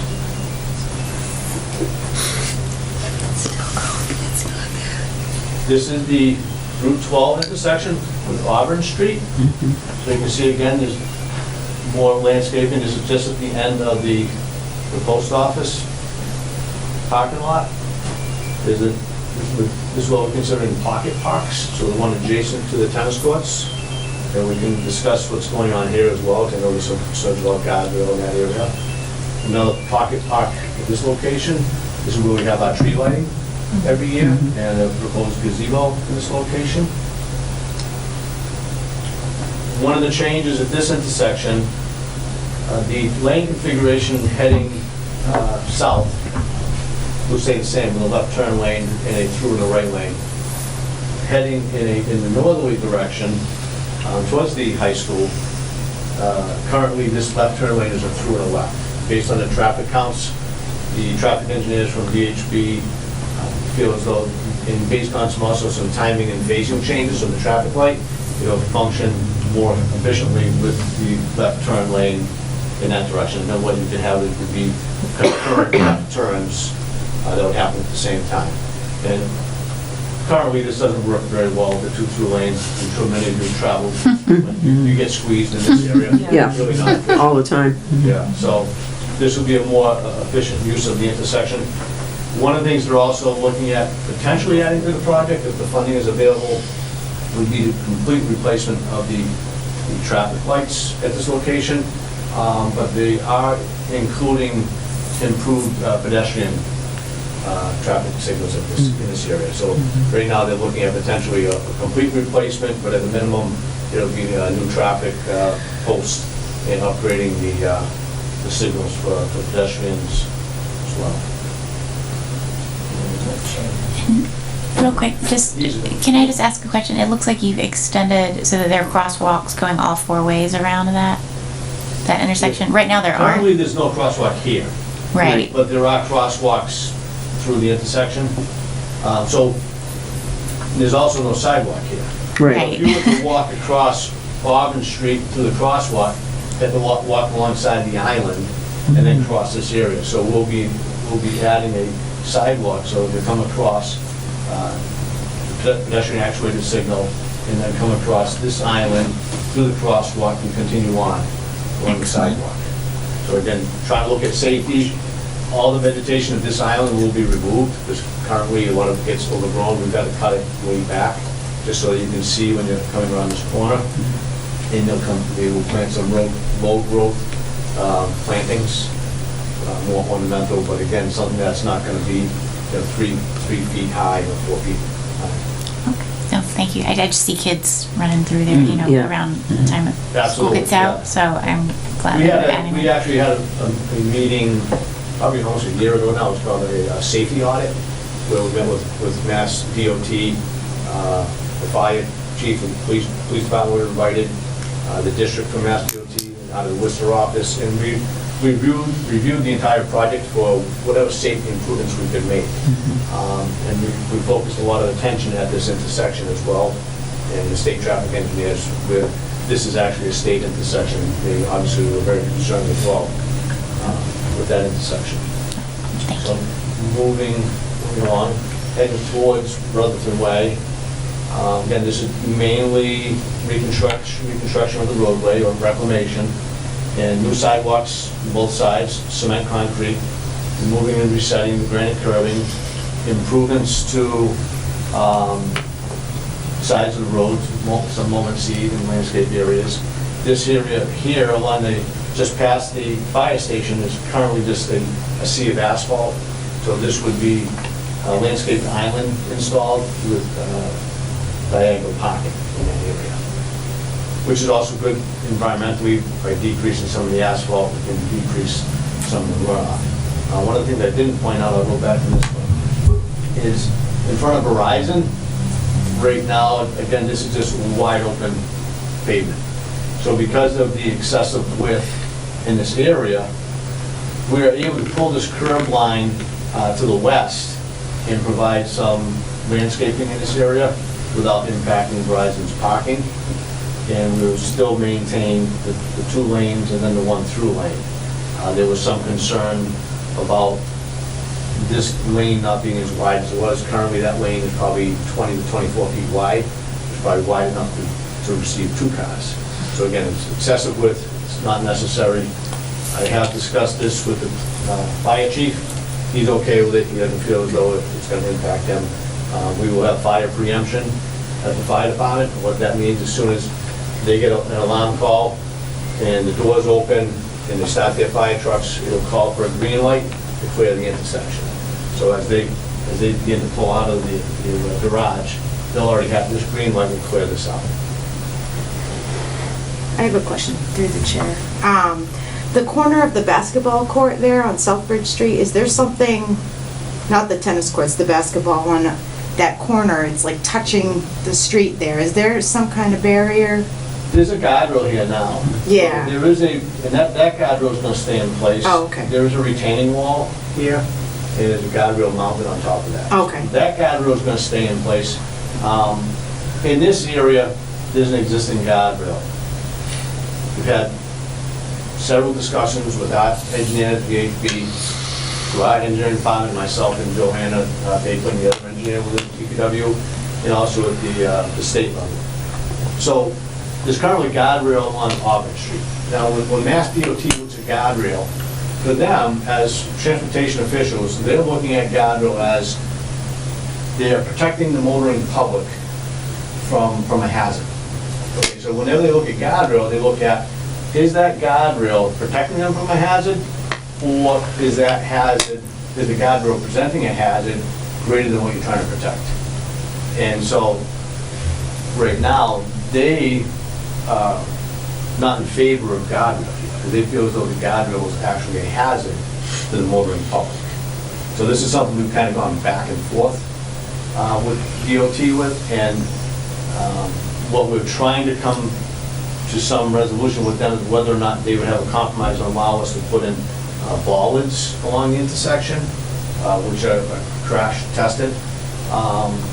So these plans are now under review by Mass DOT. They're at the 75% design level, and we're sure to get some comments back from them on that.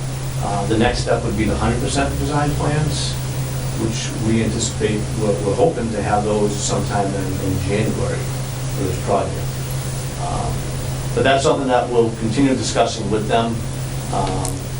And ultimately, I had suggested possibly putting in a wooden guardrail on the back of the sidewalk. When I say wooden guardrail, it is crash tested. It has a steel plate backing to it.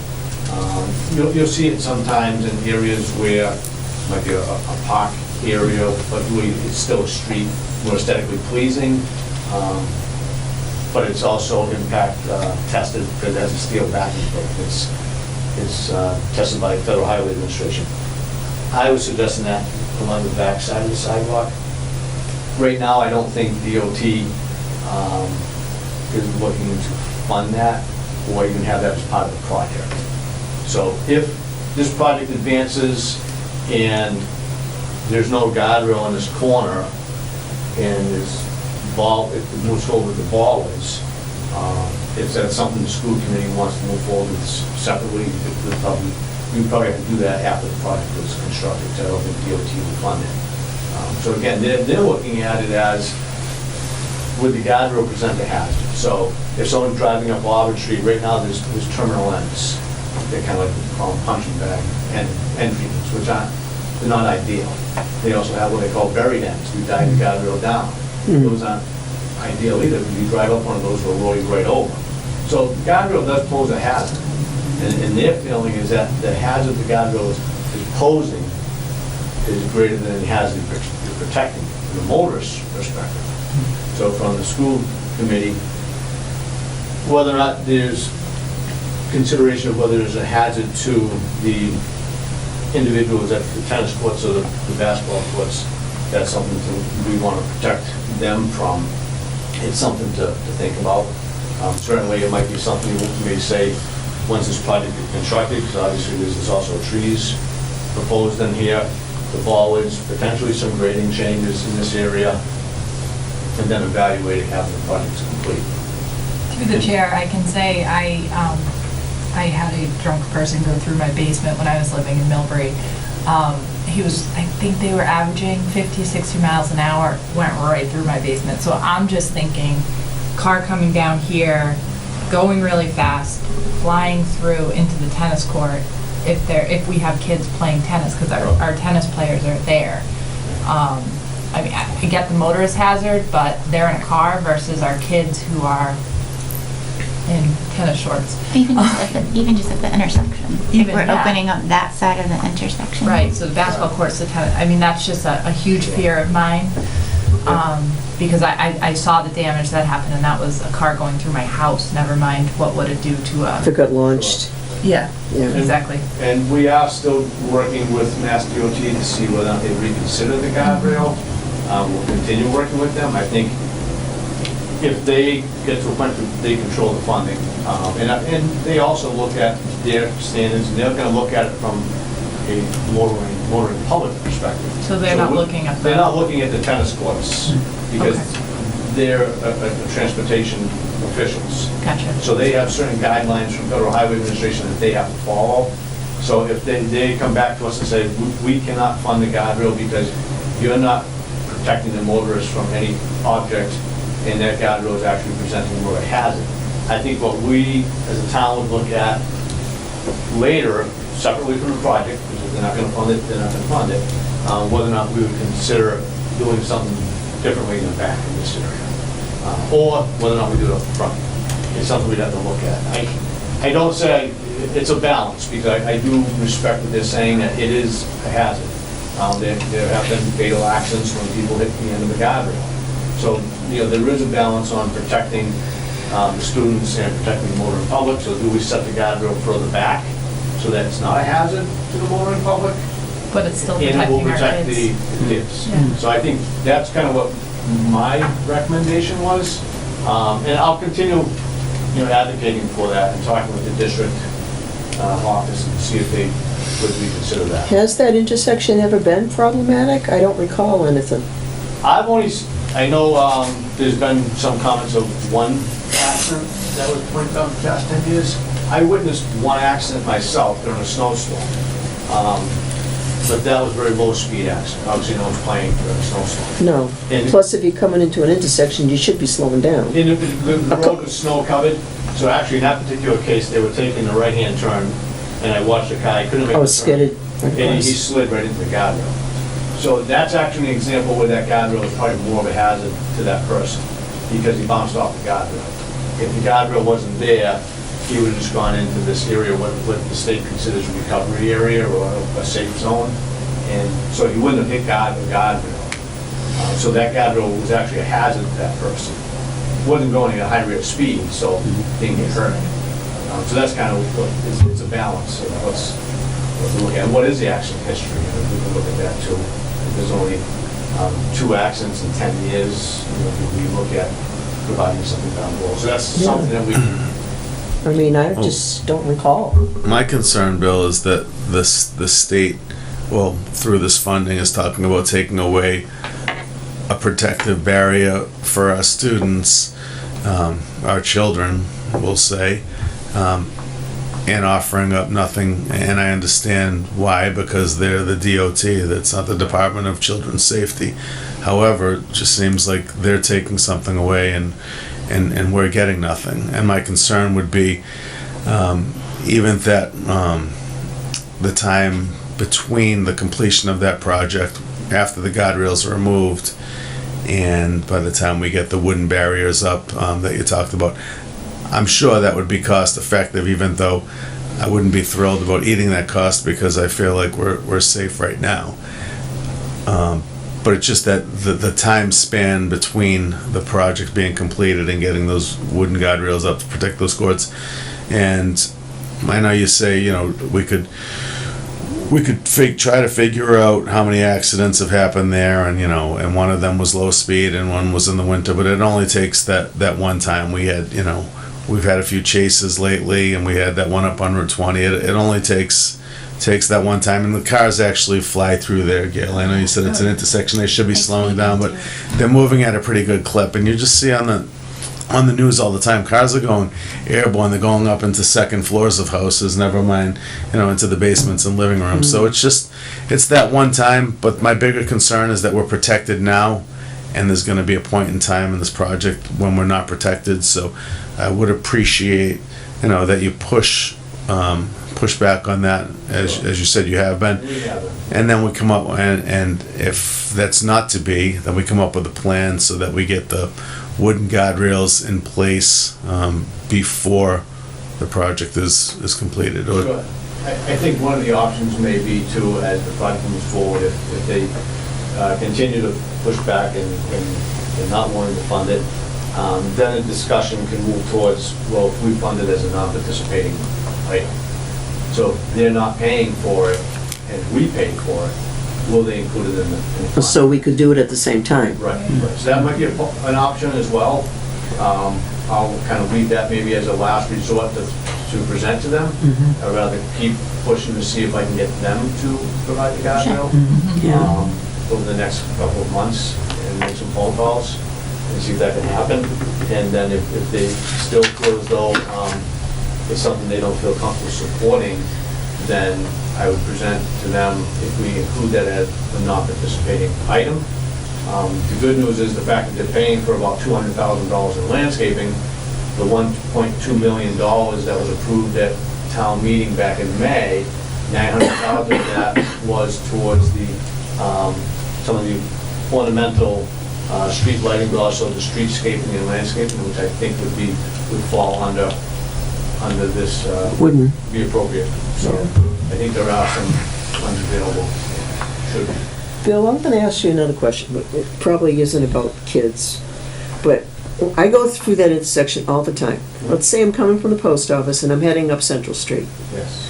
So I go across the intersection, but you get down towards the mall, you have to get in the left lane at that light. Go straight. To go straight. Yes. But then you have to go into the right lane to go up Central Street. So I feel like all I'm doing is dodging cars. Is any of this going to change any of that? Yeah, I mean, you're probably not going to change that because it's more, it's kind of like a weaving condition because you have a right turn lane to go onto Brotherton Way. Right. You have the design to accommodate that. Yeah. So now you're on the left-hand side going straight. Right. So now the road being straight, a lot of people will continue straight and go onto Millbrae Street. But because you're more or less taking a right-hand turn, veering right, you have to get over to the right-hand lane to then take. And hope no one's cutting Yeah, so that. from the Brotherton Lane turn. And Right, so that. it's kind of a crazy area. That probably won't change. No. It's almost similar to weaving situations on a highway. Yeah. Unfortunately, Okay. they're kind of close together, so I don't think you can change that. Okay, well, thank you. Let's see, where do I read that? So we talked a little bit about this intersection as we approach Brotherton, I believe, that we were just talking about. This is Brotherton, so this will be a new traffic light at this intersection. We are proposing some of the ornamental traffic lights being painted black, so it'll be a little more in keeping with the ornamental street lighting. Also, I didn't mention, you can see on the red line along the sidewalk, that's a brick feature strip along the sidewalk as well. It's about 1 foot wide, and it's more of an ornamental feature. And this lane configuration is not changing. You have a left turn lane and then a right turn lane. And then a left turn lane approaching Brotherton. And then, actually, when I'm looking at Gale, now, I will check on that, because I almost think on this, based on this graphic, they're not showing that right turn lane. So I'll have to check to see if that's changed on the last set of plans. Most of the time, the people do turn right, but I've had a few try to cut me off, and then you don't realize they're on your right side, and you're trying to get over, and... I'll have to see if they've changed that. If this remains as shown on the graphics, that would help the situation you're talking about. Yeah. But it would relate to right turn lane. Since these graphics were made, I'll have to see if that's changed though. All right, thank you. And then through the chair, just back up to where Brotherton Way is, is there a sidewalk extending on the far side of the road? Yes, on this side. Good, okay, because Yes. right now There's nothing. Glad you brought it up. But kids can't walk around. There's quite a few aspects of this project that we have to get completed in the next several months, and one of them is the right-of-way, the permanent easements and the temporary construction easements for the project. This project, we had a public information meeting back in April. We presented the graphics prior to the Maytown meeting. We had a design public hearing in June. We walked the project on October 8th, if anyone is interested in walking it. But one of the things that has come to our attention as a town is because we're responsible for acquiring all the necessary easements. And in this particular area where you mentioned the sidewalk, part of this land is owned by the railroad. Yeah. So, and whenever you do taking or easements from the railroad, that's not gonna happen in a few months. So the town, because the way the state would grade this, they would need to get easements from the railroad company. So the town is actually going to, DPW, they're going to build this short piece in here to connect to that section, just so that we don't complicate Mass DOT's project. But ultimately, the end product will have a sidewalk along that entire east side of Auburn Street to the Central Street intersection. And it's desperately needed because you can see that the people walk there all the time. Yeah, I mean, there's a grass buffer, which they walk on. but- On the, It's just a one-off the path. little page, yeah, it's not good, so that's And really. even beyond that, going further on Millbrae Street, there's still some other locations. We have other potential project funding sources, complete streets that we're now a part of. We try to look for funding for additional sidewalks in different areas, but some of the funds were somewhat limited. So let me go back to the high school entrance, if everybody's okay with that. And we can talk a little bit about the rationale behind what we're proposing. So this is Walsh Ave and McDonald's, and this is the lower entrance to the high school, lower driveway. And this is something I looked at quite a bit and had discussions back and forth with the consultant. And after talking with VHB and the traffic engineer, and then explaining their rationale, I completely agreed with them, with how they were designing this intersection.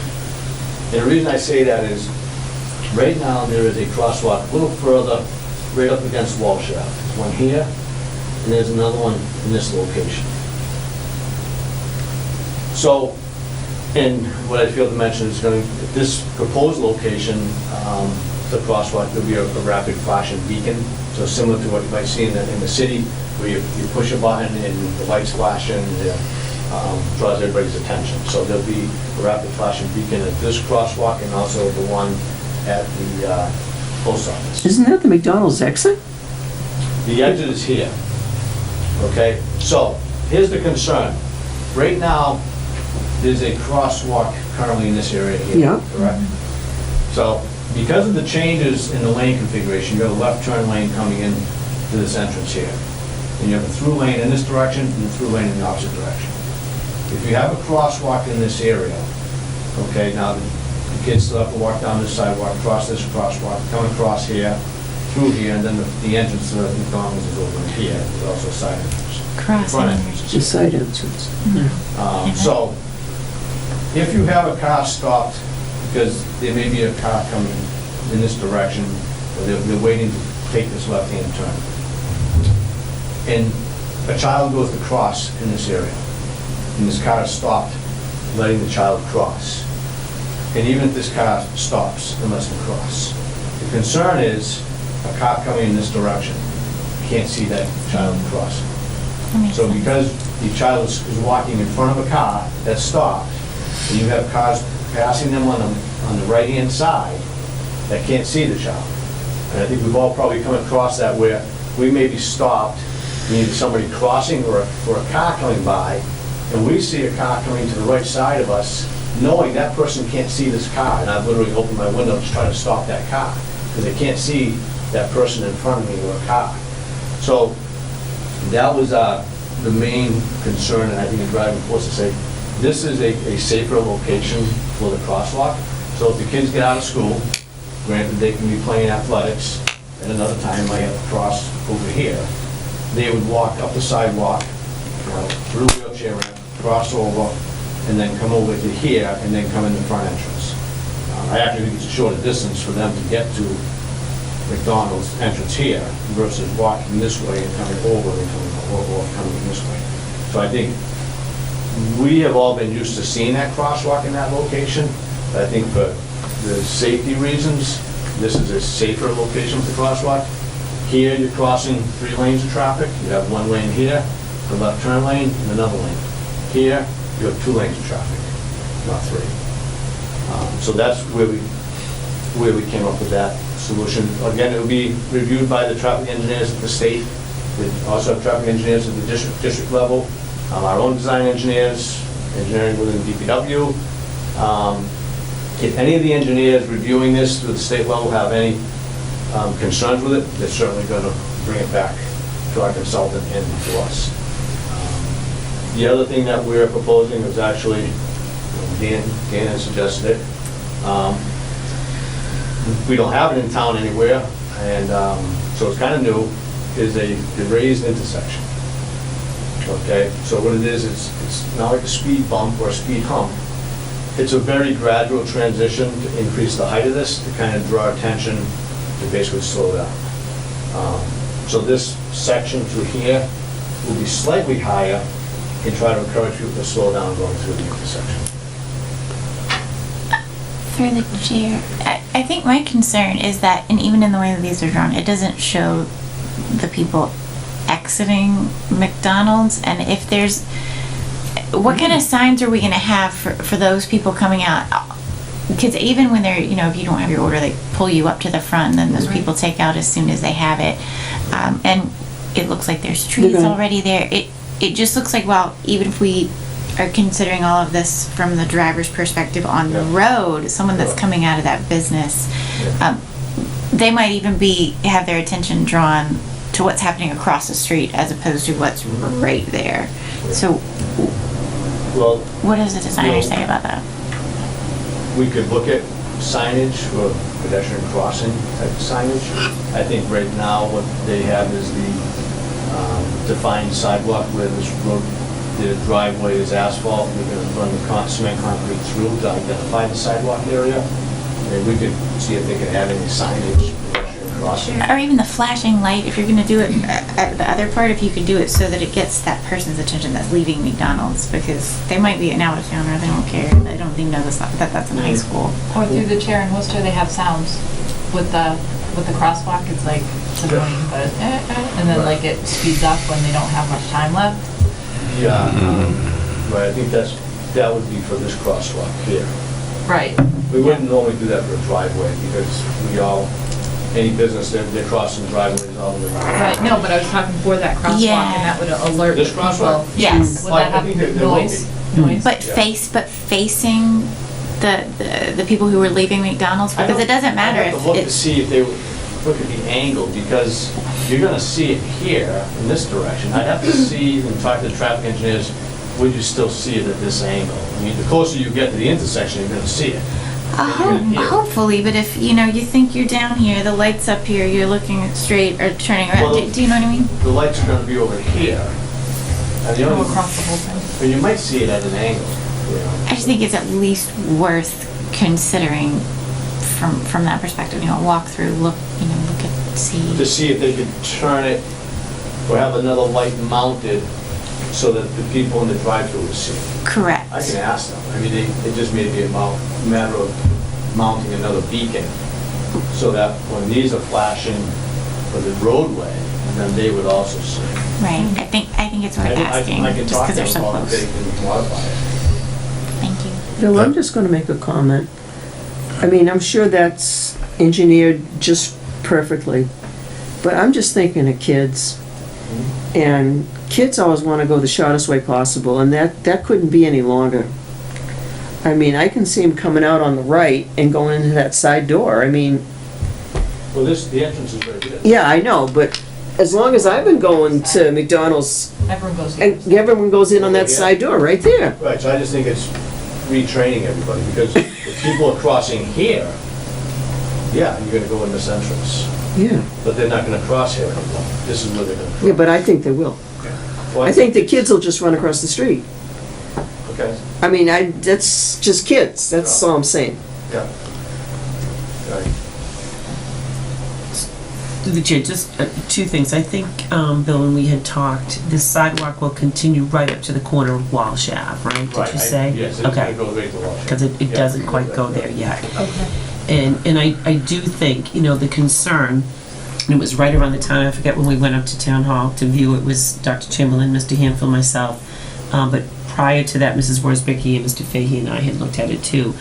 It was right around that same time that the student leaving Auburn High, granted, walked between buses which were higher, and went in between. It was the exact situation, I think, that's being described about the left-hand turn and the bus that continued to go forward. So it's very small, congested area in there. And having driven by it now a number of times, I've been by it thousands of times, how congested, you know, the area is. Kids always try to go the quickest way. But the crosswalk applies to that car that's passing on the right as well, not just the one that's coming down the center lane. So, You don't see so if you have a bus or anything stopped right here, waiting to go this Turn. way, yeah, okay, and there's a crosswalk, say, here, and the child's walking across, okay, and someone's driving this way, and he's in front of you and steps out in front of that bus, he's gonna get hit. so there's gonna be nothing signaling on that side for the traffic that's coming up. Well, you can, if they press the button, it will actuate the flashing beacon, but if they don't press that button, it won't. So couldn't there be a button there to stop the traffic, like at other intersections? No, no. Like, you go to the city, you want to cross, you hit the button, and all the places stop. No, it's not a red light. So what it is, Peter. Oh, yeah, there is no red light there, Yeah, that's you right. just get the flashing yellow beacons, because that would have to be a traffic light. Yeah, You wouldn't put that. yeah, Right. So it's just a flashing yellow light. yeah, So warn if- people, If they don't press the button yeah. and they walk across, my concern was that someone could walk right in front of a vehicle. Yeah. And someone could be doing 30 miles an hour and never see them. Yeah. So through the chair, you mentioned now we're adding bike lanes on top of all of this. Yes. Are those going through the intersection? Like, where do those fall into this plan? They're right along here, just in the shoulders. There's like a lot going on. There's a They lot. start here. And the state, their standards are to try to accommodate bicyclists in all projects. Just to accommodate all forms of transportation, including bicyclists. So how much they get used, I don't know.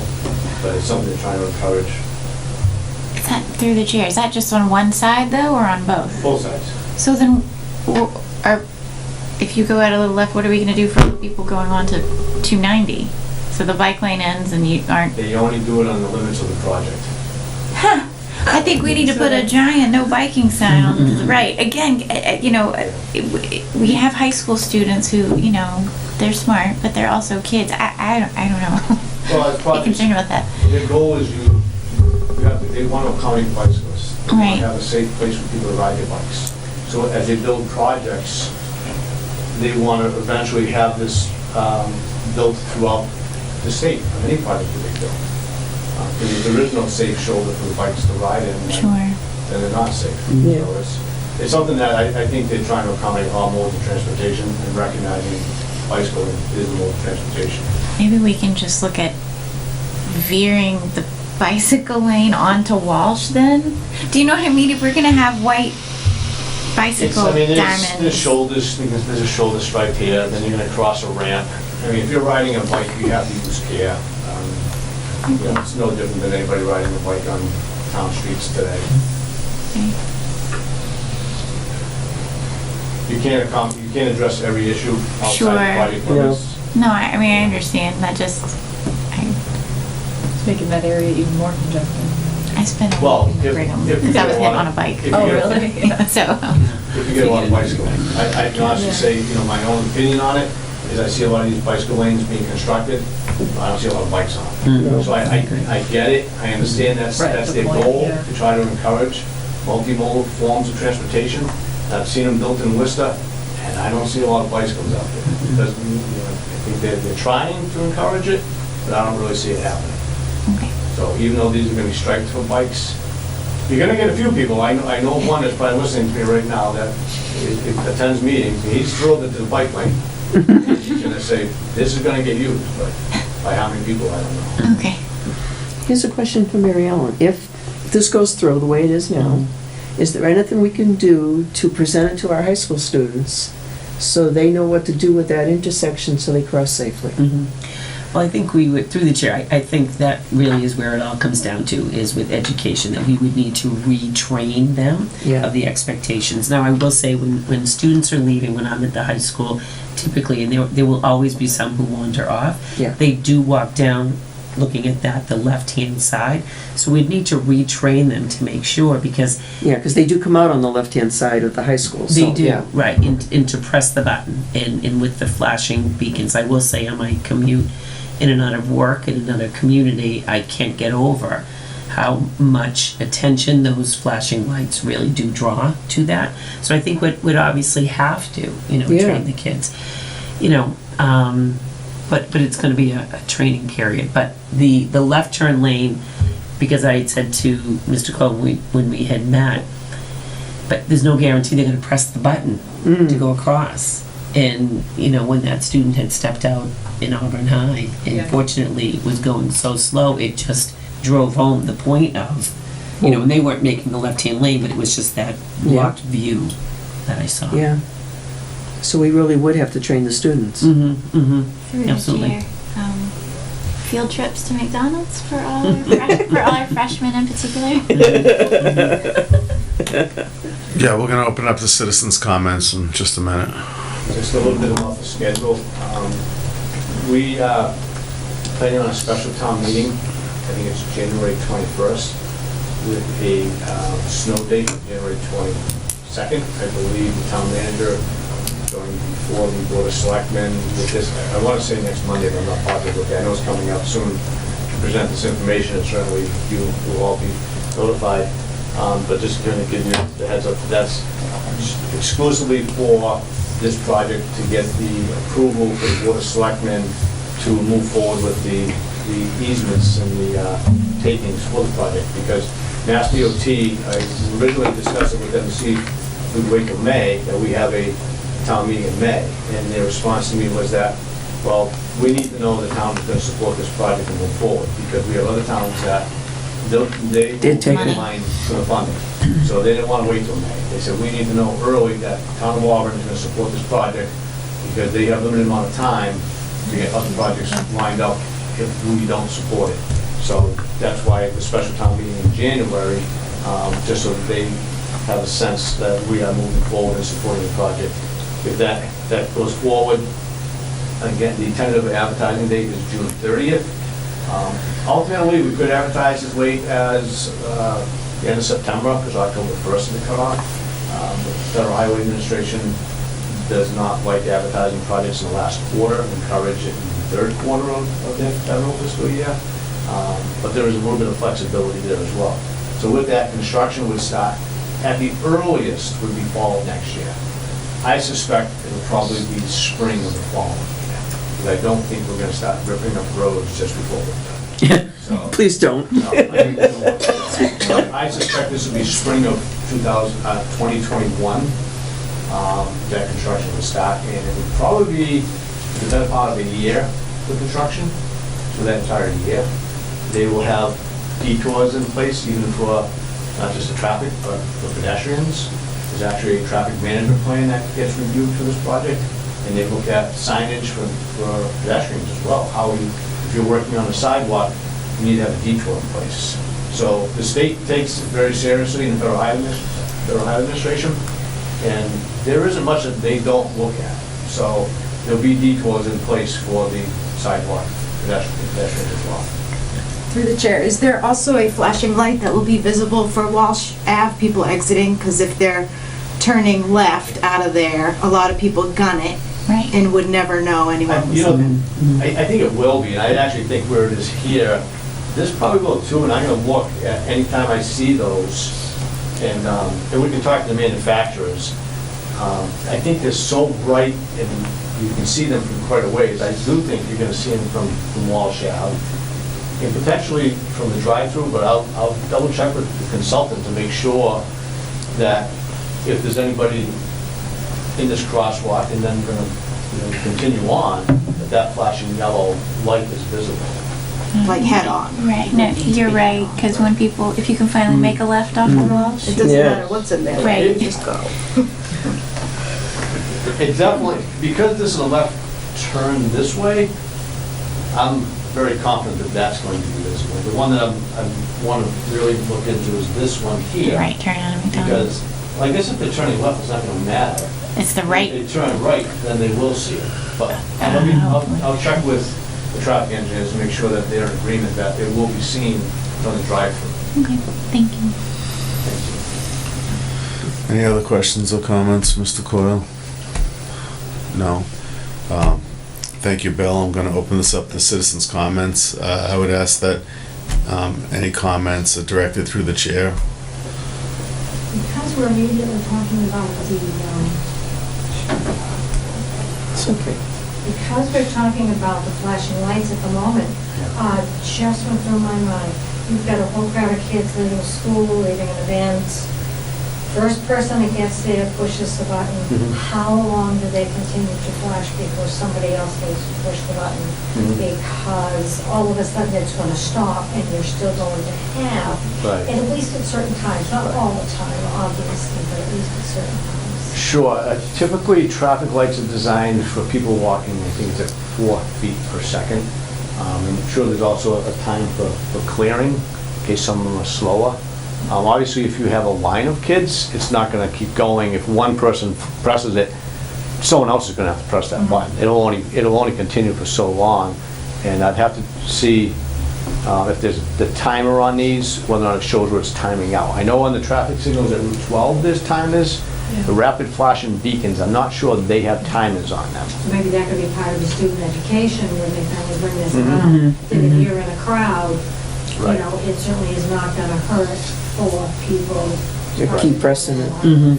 Right. That's a good point, because if they had 15, 20 kids crossing at once, just because one pressed it at the beginning, someone else, as they continue on, would, especially if they see it stop, they need to press that button. I mean, I think drivers should be already aware that it's there. Right. And it shouldn't be a problem if they're responsible drivers. Sure. But, you know, as much as everybody worries about the kids not paying any attention, I think there's a lot more drivers that don't pay attention. Right. I agree. Mr. Chair, if we could get one of the countdown things, I think kids. I can ask them if they Yeah, because that gives them a warning that it's It not does. there anymore, yeah. Yeah, I'll have to check on that. Mr. Largest. Danny Largest, Precinct 4, town meeting member. Again, my concerns were, Ms. Foothill just said, those flashing lights are visible from a major distance away. They are. Take a ride down Shrewsbury Street, you can see those things all the way down Shrewsbury Street. So my concern is he had stated the left lane turn. The students won't pay attention to the crosswalk. If those lights are there, and we put in a flashing yield, like it's the stop sign at St. Joseph's Church, I don't see any reason why a car coming up this way with those lights that bright, I mean, even in daylight, those lights are bright, not to have the crosswalk here as well as here. I can't see it. I mean, again, you came up with some great points that I never even thought of, facing towards McDonald's, facing towards Walsh Ave. I wasn't even thinking that. I'm thinking of the kids walking out here, just like this, going cheeseburger. Sunday. They're not gonna take that extra couple seconds to walk up here, hit a button, wait the minute and a half to 2 minutes for that light to turn. They're not gonna do it. I've sat there, I sat in McDonald's with the McDonald's manager. These kids come out and they go. And I strongly suggest you folks do it too. Just sit at McDonald's, have a coffee, take a 15-minute break at 2 o'clock. Go out there. If these lights are gonna be visible all the way down, I cannot see any reason why the secondary crosswalk cannot stay there. And as far as the, over at the tennis courts, if the state doesn't wanna do that, get rid of the gazebo, spend the extra money, and put in the guardrails or something there. Because I'm gonna tell you, as a town meeting member, I'm not voting for it. I'm gonna vote it down. I voted for the project because I love the whole thing, but to me, it's not safe. And I'm gonna vote it down in January if it doesn't, something's not done, and something's not done with those tennis courts and basketball courts. I can't, that's my conscience, and I don't care if it's an extra couple $1,000, if it saves one kid's life. Through the chair, if I could. So, Dan, one of your things you were referring to is when they press the button, waiting for that pedestrian light to activate. So typically, you go to a traffic signal on an intersection, you're right, you have to wait. But these aren't designed like that. These, when you don't wait a minute and a half. When you press that button, it starts flashing. These signals do not know, that there's traffic coming. They start flashing right away. Correct. And obviously, if you're a pedestrian, you still have to wait for no cars to be coming to step out into that crosswalk. So there's no delay. As soon as they press that button, it's flashing. And they should obviously be looking left and right, and then they continue to cross. My concern has been, and I agree with you that sometimes kids would just continue, in the tunnel and start walking. And I am very concerned about a car stopped here to go left, whether it's a van or a bus or whatever it might be, and the person not pressing that button and crossing in that crosswalk, thinking they're safe, because you gotta remember, people believe when they're in a crosswalk that they're safe. Yeah. And unfortunately, they're not gonna be safe. The second they step in front of this car or truck, and this person can't see them, they're gonna get hit. But again, the opportunity is there. We've given them the old saying, you can lead the horse for water, but you can't make it drink. The kids can go to the crosswalk. If they don't push it, then it's shame on them. But if they push it, and you have a flashing yield sign with the strobe lights, as you're saying, there is no reason whatsoever. The only other thing you could do is put somebody there and hold their hand across the sidewalk. That's the only other thing you can do. But through the chair, so if that is the case, and we're gonna be so if we're gonna have to put up temporary guardrails, I don't know what they're called, the big concrete things when you're ripping up a sidewalk to make sure that people don't walk from the dirt to the road, whatever you call it. If you're gonna put one of those up, could you leave it up there a little longer to kind of retrain kids, that is not even an option, so that the sidewalk in that particular area does not immediately, Yeah. do you know what I mean? So you are putting a hard stop for somebody to actually get into the road at that access point. Yeah. What if we block it from the kids going there? But you couldn't do that, because you have to, It would have to be wheelchair accessible. so you can't walk a sidewalk. No, not the sidewalk itself. I mean,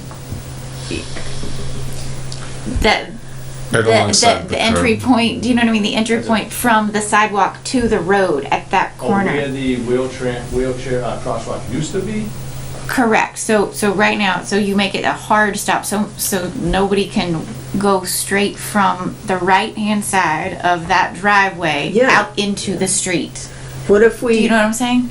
I feel like I'm continue continue what she's saying, but we have to have the path more on the grass, so it goes like the bottom of a triangle, and you leave that part blocked off. On this side?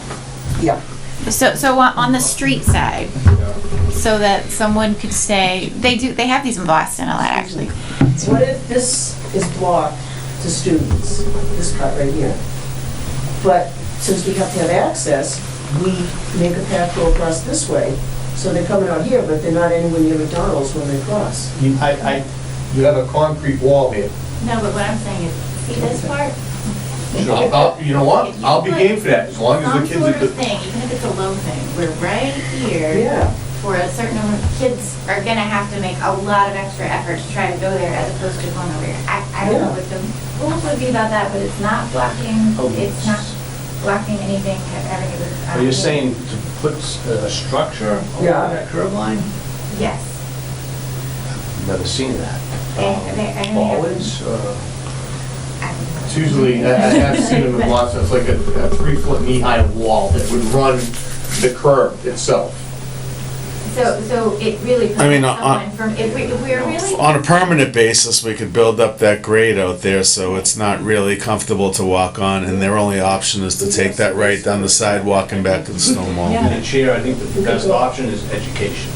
I think to educate the kids that this is no longer a crosswalk and to utilize this crosswalk across. I think to try to build something, force them around it, it's, Well, that way they could still go right if they're heading towards the post office or Right.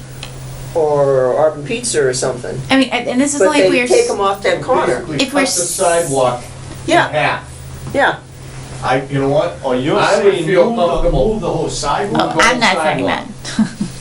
I am. Just Move that the whole corner. sidewalk, yeah, That just corner. that corner. You know, So but if- then you have the issue of coming this way, then you're gonna have to come I over. have to give that some thought. I can give that some thought. I'm not sure that's a solution. But that way, if they I want understand what you're saying if now. they want to go right, they can still go to Town Pizza, but they're not going to cross there because there's no way to get to that point. Because we go that way. I have to give that some thought. You're saying eliminate this sidewalk Yes, and move it over to. yes.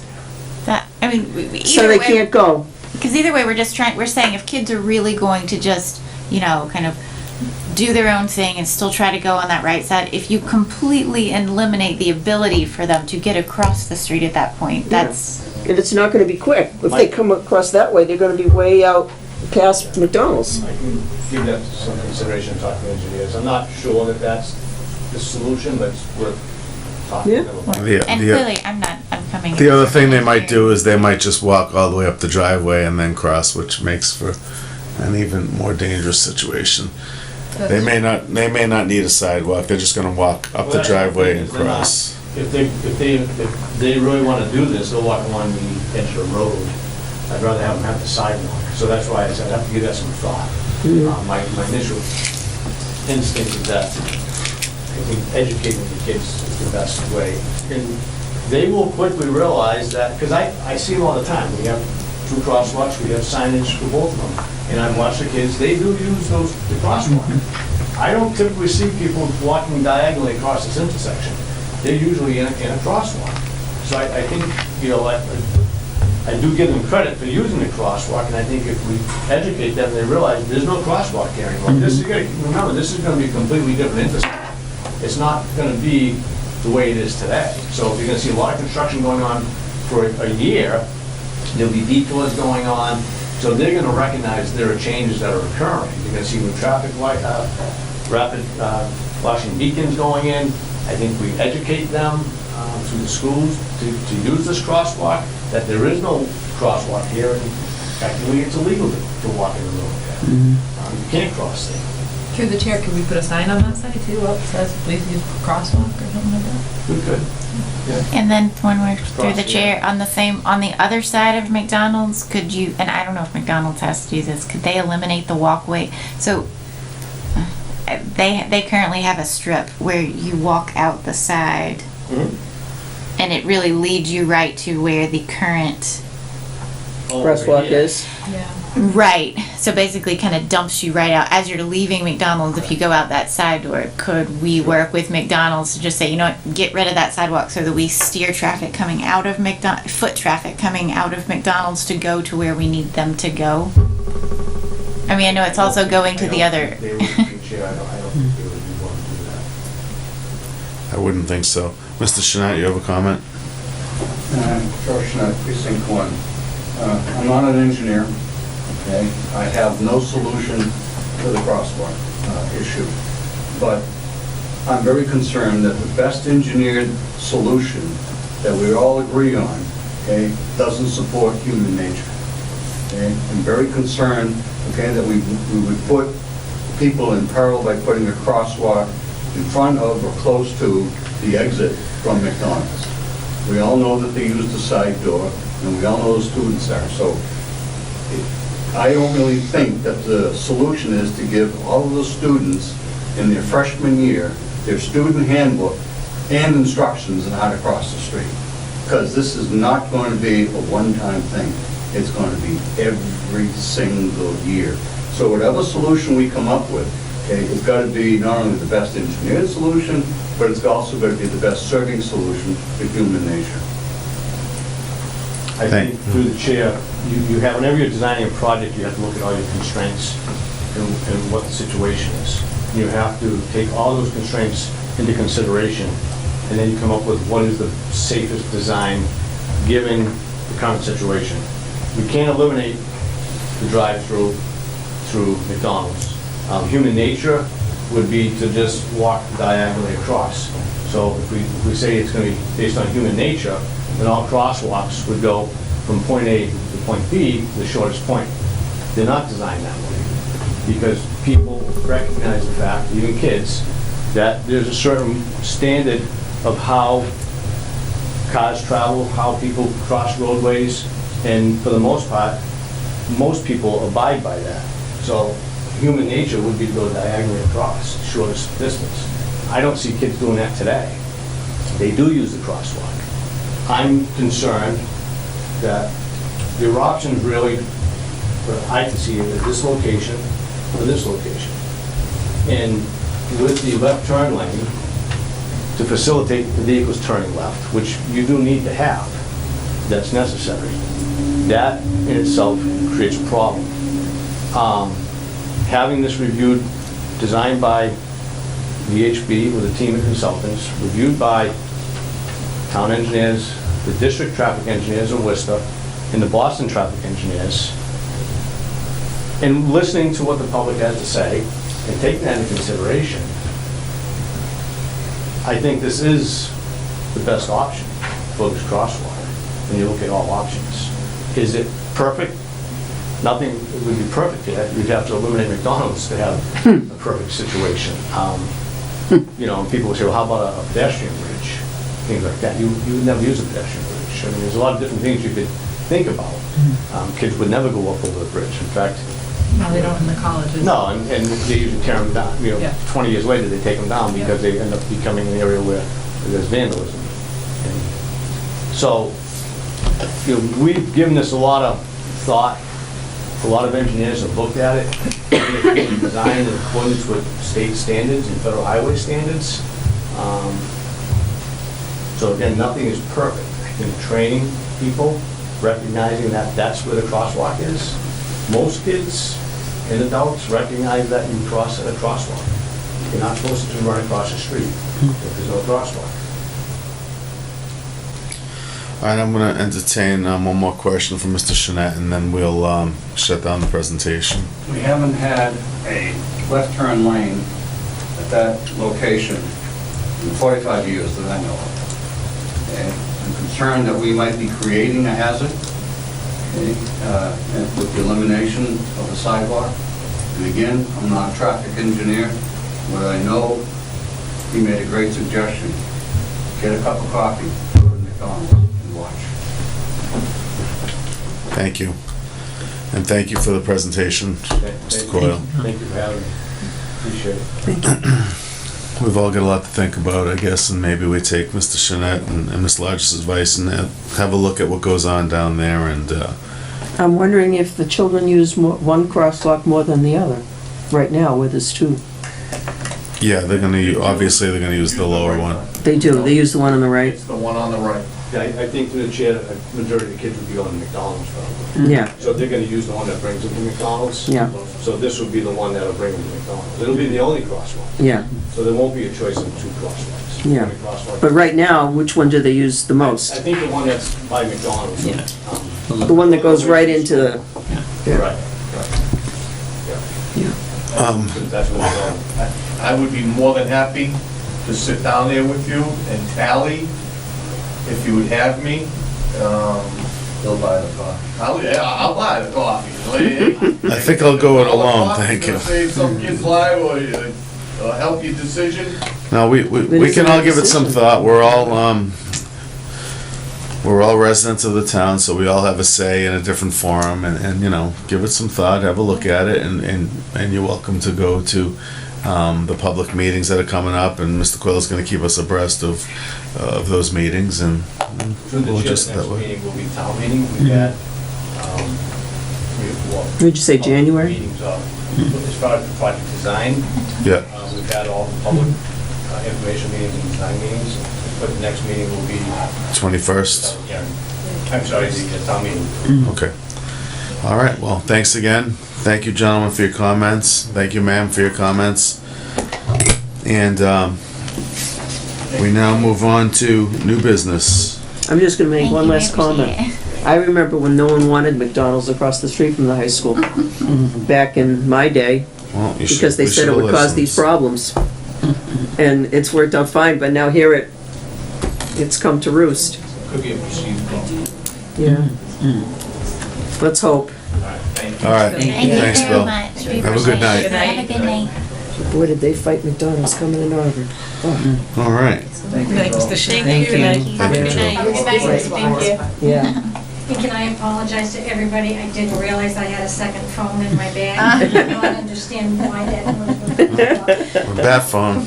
Yeah. Well, don't forget your phone. I saw you throw it up there. I'm gonna go flush that one. It's all right. I think she put it on ice. She's got a third one in her coat pocket.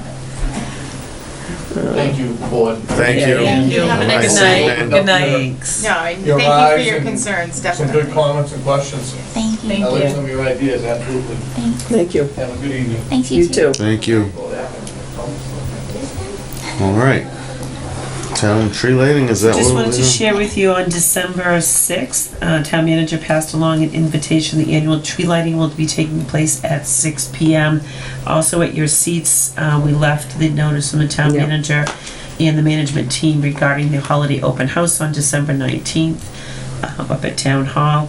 And then finally, the school committee tour of the schools. I'm not sure that we were able to make it happen last year, but in recent years we have. So I put on here Yeah. a few different dates.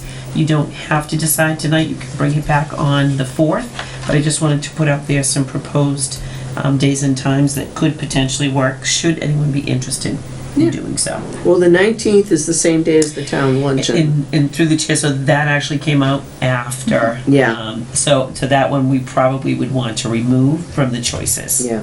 Yeah. Through the chair, the Friday one Good would call. work best for me. Me too. I like that. It's fine. I definitely want to do this. I like it when we've done it. And then through the chair, I think that just because we have a meeting on the 18th, that makes for a very long. True. Yeah. Not that we'd get sick of it. Yeah, no. No, you You get just sick of each other, might be you sick know. of us. I don't know if I can make it, but I'll certainly try. I'll look into it and see. How about if we text Dr. Brunel about that Friday that was suggested? And Okay. And what See time, how it that starts works 8 a.m., right? Oh, God, no. Typically, we've done 8 or 8:30, somewhere in that vicinity. It's 8. It's early, Gail. Not that early. No, we did do it this last year. We did do it. We No, did we didn't do it that early. Yeah, We right did when it. school starts. Yeah. I think you met us by the 3rd. Yeah. And that's all we have for this It evening. is. My dog's not even up Alright. at 8 o'clock in the morning. I would entertain a motion to adjourn. I make a motion to adjourn. Do I have a second? Second. All in favor? Aye. Aye, it is a vote. Good night, everyone.